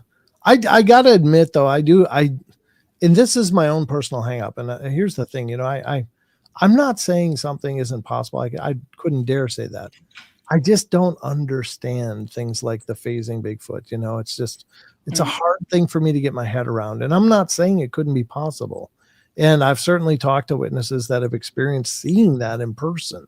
It's just, I try to wrap my head around, well, how? Because they're very physical beings. They leave footprints. They eat. They break stuff. They're throwing rocks. They're doing so many things that are very clearly physical, leaving hair samples, things like that, and scat and whatever have you. And yet they could also be not physical. Right. Well, yeah. One of the theories on that is that they're interdimensional, right? But sure. The longer that this is just one of the theories. I'm not saying I buy it. No, I understand. But that the longer they stay in our plane and they don't go back over to theirs, the more physical they become. So like if they're fresh to our plane, then they're able to phase back and forth. But the longer they stay, the more mortal they get, I guess is the best way to describe it. But I mean, that's just what right. people say. Yeah. And exactly. And I'm not coming at this from no, they're definitely this or no, they're definitely that. I just don't know. And like I said, I keep an open mind to the possibility. It's just, I have this strong sense of reason and logic that I can't help. It's just part of my character. So I want to understand if that is happening, how could that be happening? What is it? And I guess, if you look at, and I was just talking about this earlier, I think on Rob's show, but it was like, if you look at matter in its most elementary form, it is just energy. And what we understand as physicality is just electrons pushing against each other. So when you tap your hand on a desk. It's the electrons in the desk interacting with the electrons in the hands, whatever. So maybe there isn't really a true physicality as we've come as to we understand. know it. Yeah. Right. Yeah. And maybe Well, there's I mean, and think about it like this too. Like it's kind of the same with the ghost thing, right? So it can be just a visual or a audio interpretation, but in order for it to actually scratch you, it's got to become a physical. It's got to actually physically manifest. Sure. So there you have to some degree. Yeah. So depending on which way you lean on it, like if it can go more physical, something that can pick you up and lift you up by the foot and then drag you off the bed, like Paranormal Activity or something. Sure. Versus just the same woman in black that walks up and down the stairs every night at residual. 12:30. Yeah, residual, right. Yeah. And I don't pretend to know. I will say that I think that, just getting back to hauntings now, since you brought that up, it kind of spurred a thought in my head. And this is something I've thought for a while, but I think some hauntings, and this isn't exclusively the case, but I think there's probably a good percentage of hauntings that are self-created. Like they're created as perhaps a residue or residual of the emotional charge in a place, and maybe the fears manifesting, because I think that we are incredible manifestors of our reality. I think on an incredibly fundamental level, I think we manifest what we understand as reality. And I think that, oftentimes with the poltergeist phenomena, they attribute it to a living person. This is, and it's generally they're more short-lived, but they're being manifest in many cases by pubescent or prepubescent young ladies, but not exclusively. But if that can happen, if these people on some subconscious level could be projecting that much psychokinetic energy that it actually takes a manifestation of its own and acts like a tulpa. But tulpas are usually created within the mind of the creator. They aren't usually a physical thing. But then you get to the egregores, which are created potentially by groups of people, whether intentionally or unintentionally, like even by virtue of investigating. You're clapping. Thank you for understanding the difference. Yeah. Appreciate that. Oh, you're welcome.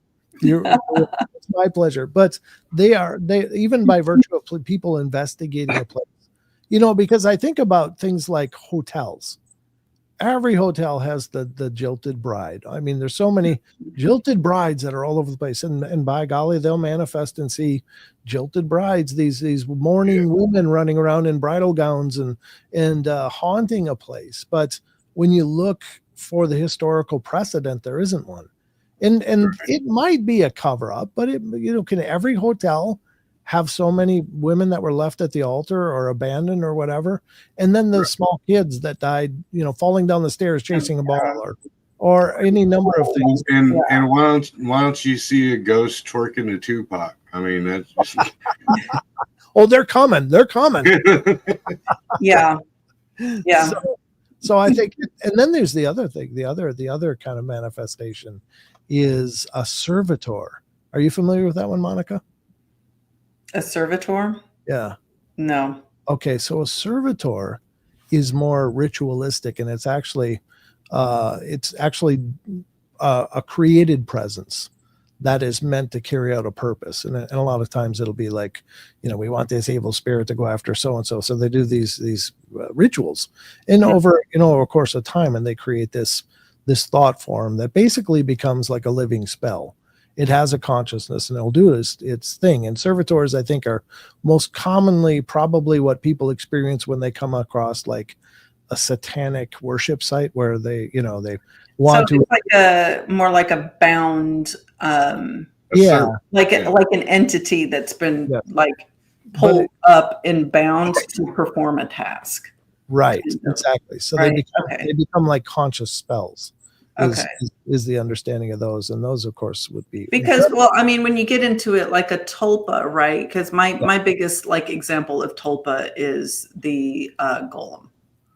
Oh yeah, it's a tulpa. right? Because it's brought to life through prayer, meditation, and it's serving a very specific purpose from a single source.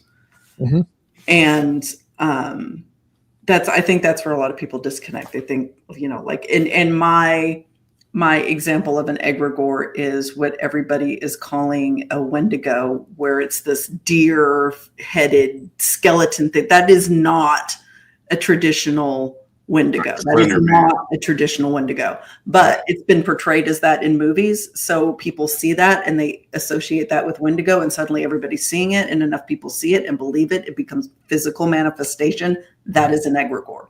And then you get Slender Man, kind of the same thing. That kind of thing too. You get the creepypastas. People think they see it. They believe it. It starts manifesting. It's like self-fulfilling kind of thing.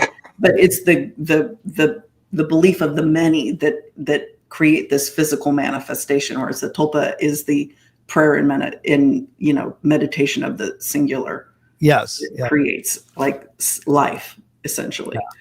Yeah. Exactly. And there was a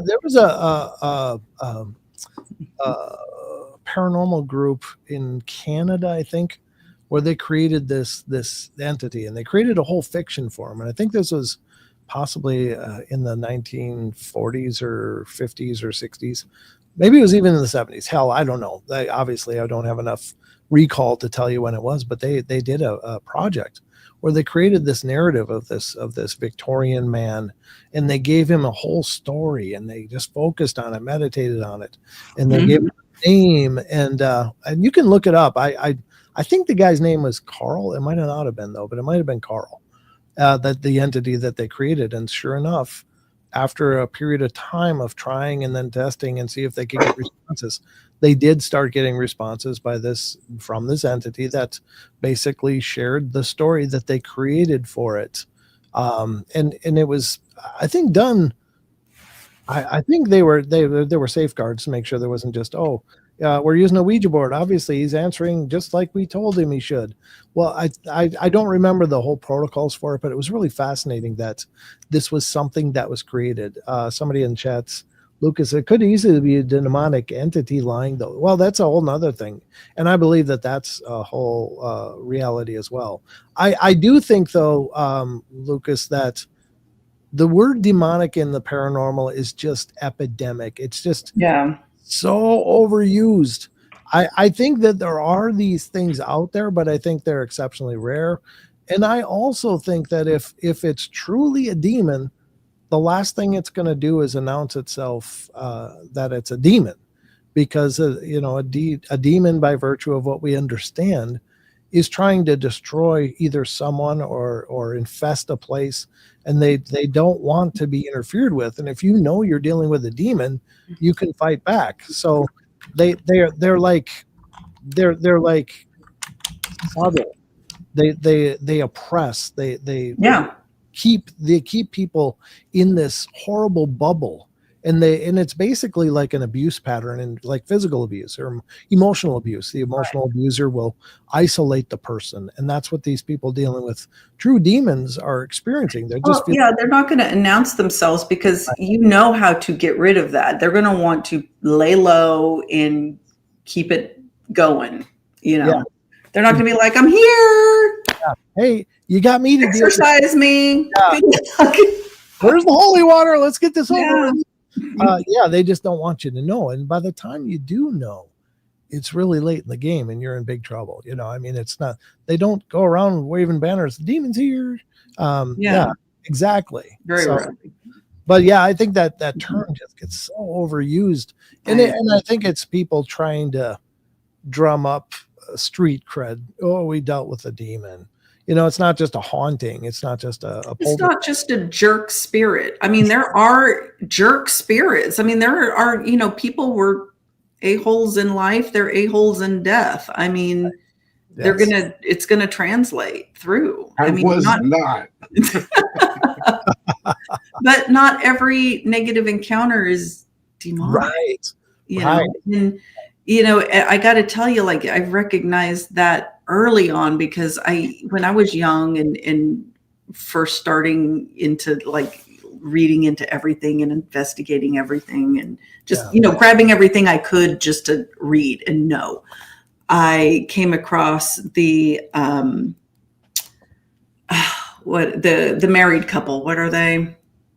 Oh, Warrens. The Warrens, right? And I read one of their books, and 2 chapters in, I'm like, these people think everything's a demon, and there's no way. There's no way.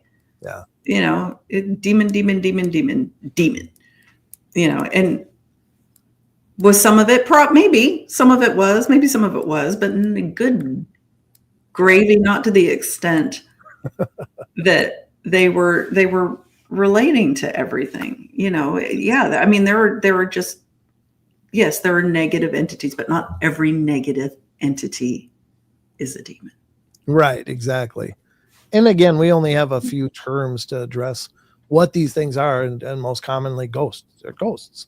Yeah. But I don't think ghosts are just one thing either. I think it's a plethora of things that have been that we experience in an energetic or spiritual way, but they're not necessarily just formerly living people. They can be shadow people. They could be extra dimensional. They could be just out of phase with us. They could be sharing the same world around us, but just maybe they're out of the light spectrum that we can perceive and out of vibrational spectrum from us. So they can occupy the same realm, but they're not actually experienced in a physical manner.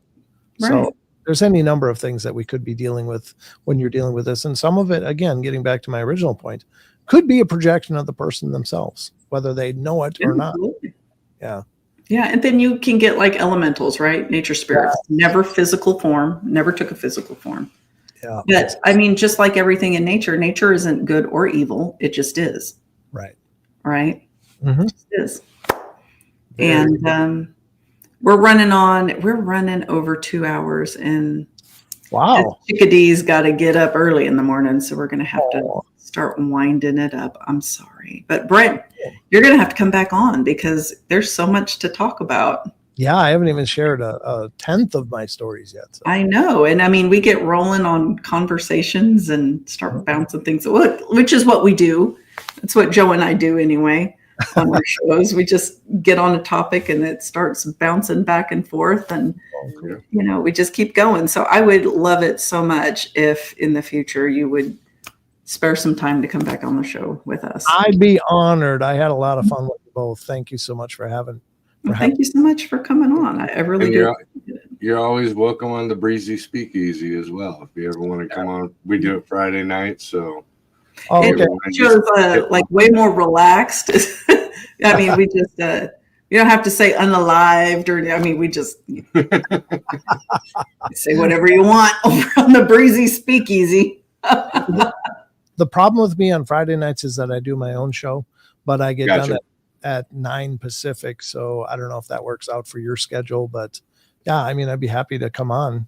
Yeah, we're on late. So, I mean, perfect. Yeah, we're night owls over here, just like Texas. Yes, it's the same as over here. Usually about 10 to midnight Central Standard. Central, so that would be 8. Maybe I could come on for like after the first hour or something if I closed up the show. Whatever. Yeah. I mean, you can come on for however, like 10 minutes, 20 minutes, an hour, whatever you want for however long you want. Cool. Well, thank you. I will definitely take you up on that. Just throw me some dates and when you would like me to appear, and I'm happy to show up. Okay. Or you can just hop in the chat and be like, yo, I'm here. Yeah. Let me in. Now, are you both going to be at the conference next September? Yes. I'm going to drag Breezy to the conference next September. Okay. I'm getting dragged. I am there as well. So I'll be looking forward to seeing you guys. Well, awesome. Look forward to seeing you too. And before we completely check out, I do have to do my book reviews because I do those at the end of my shows. I give you a good horror novel because I'm chock full of them. And it could be, I mean, it doesn't necessarily have to be horror. It's just whatever interesting book I happen to have. And I was thinking about it, and in honor of our guest tonight, I am going to discuss the Unseen book series. And this is a book series that centers around Bigfoot. sightings, and this takes place kind of up near where Brent lives currently. This is fiction, of course. But it's very fast paced. It starts off with a very intense scene taking place with a lone person in a car in the woods, and a Sasquatch comes up on them, and they find the car with the doors ripped off later on, and you don't know what happens, and it just takes off from there. And it's a 3-book series, as you can see. It takes place around Priest Lake and Upper Priest Lake in the little panhandle of Idaho, which, you know, a lot of people probably don't associate with Bigfoot, but believe it or not, it's pretty wooded up there, and they're there. Oh yeah, I got to show you pictures of a investigation I did of a structure up here. Yeah, it's beautiful. It is beautiful up there, just north of Coeur d'Alene. Yep. And I really recommend this to anybody who likes a good spooky Sasquatch book. They are not kind. They are not something you're going to want to be gifting. They are trying to run these people off of their land in a very aggressive manner. But it is a good, fast-paced book series, and if you're into that thing, I highly recommend it. Nice. Hell yeah. I wasn't planning on this, but when Brent was talking, I'll throw my 2 cents in. I think I've thrown it in on before, but it's called The Feral Children. It's written by Michael A. Simpson, and it literally takes place in Idaho on the banks of the Mississippi River. And it's about during the zombie apocalypse or outbreak, there's a handful of orphan children that find solitude in a zoo, and they train themselves to actually be badasses enough to go out and start, you know, traveling the zombie road and trying to make it to a safe haven. But whenever you said you grew up right around there, I was like, dude, I got one. So you mean Minnesota? No, it's I think it's Idaho. Or maybe it's Iowa. Probably Iowa. Yeah, Iowa. Yeah, whatever. One of the I's. I state. It's the I of something. Yeah, the I of something in Mississippi. There's an I and an O in there. Yeah, there you go. That's cool. Yeah, you've recommended that book before. I need to check that out because it sounds like a really cool thing. So these kids are in the zoo, right? And they kind of tame the animals to use as like... Yeah, like one kid's got a panther and he practices the spear, and you know, like the little Native American girl, she has tomahawks, and she has the wolf pack. She takes the wolves, but it's really good. It's an offshoot of a whole long novel called The Zombie Road. But so like in The Zombie Road, there's like a little offshoot where one of the dudes runs into these feral children, and they're like 10, 12 years old. One kid has a bear and a war club. There's 2 other, they're like Viking kids that they ride polar bears. And I mean, it sounds ridiculous, but it's really like hardcore novel. Like you get into it and you're like, man, that's cool. Yeah, it's cool. It's cool. So there we go. Yeah. I'm not going to put you on the spot and ask you for something, Brent, because I didn't prep you for that. So. Where's yours? If you want to learn more about the Paranormal Portal, just check out paranormalportal.net. It has links to everywhere, including the social media stuff. So yeah, love for you guys. So everybody needs to go check that out if you haven't already, and throw a Krampusnacht, mein Freundin. Thank you. I'm too immature for that. Just sounded bad, huh? Oh yeah. I'm gonna go in the gyms and be like, "Hey, you want a Krampus some fair knocks some fruit?" She's gonna be like, "Get away from me!" Very cool. Well, thanks again for having me on, guys. This is a lot of fun. Yep. Thank you again for coming on. Enjoyed having you, and I hope that we can do this again very soon. So, yeah, for Breezy and I, we're saying Adios, everybody, and have a good night. And until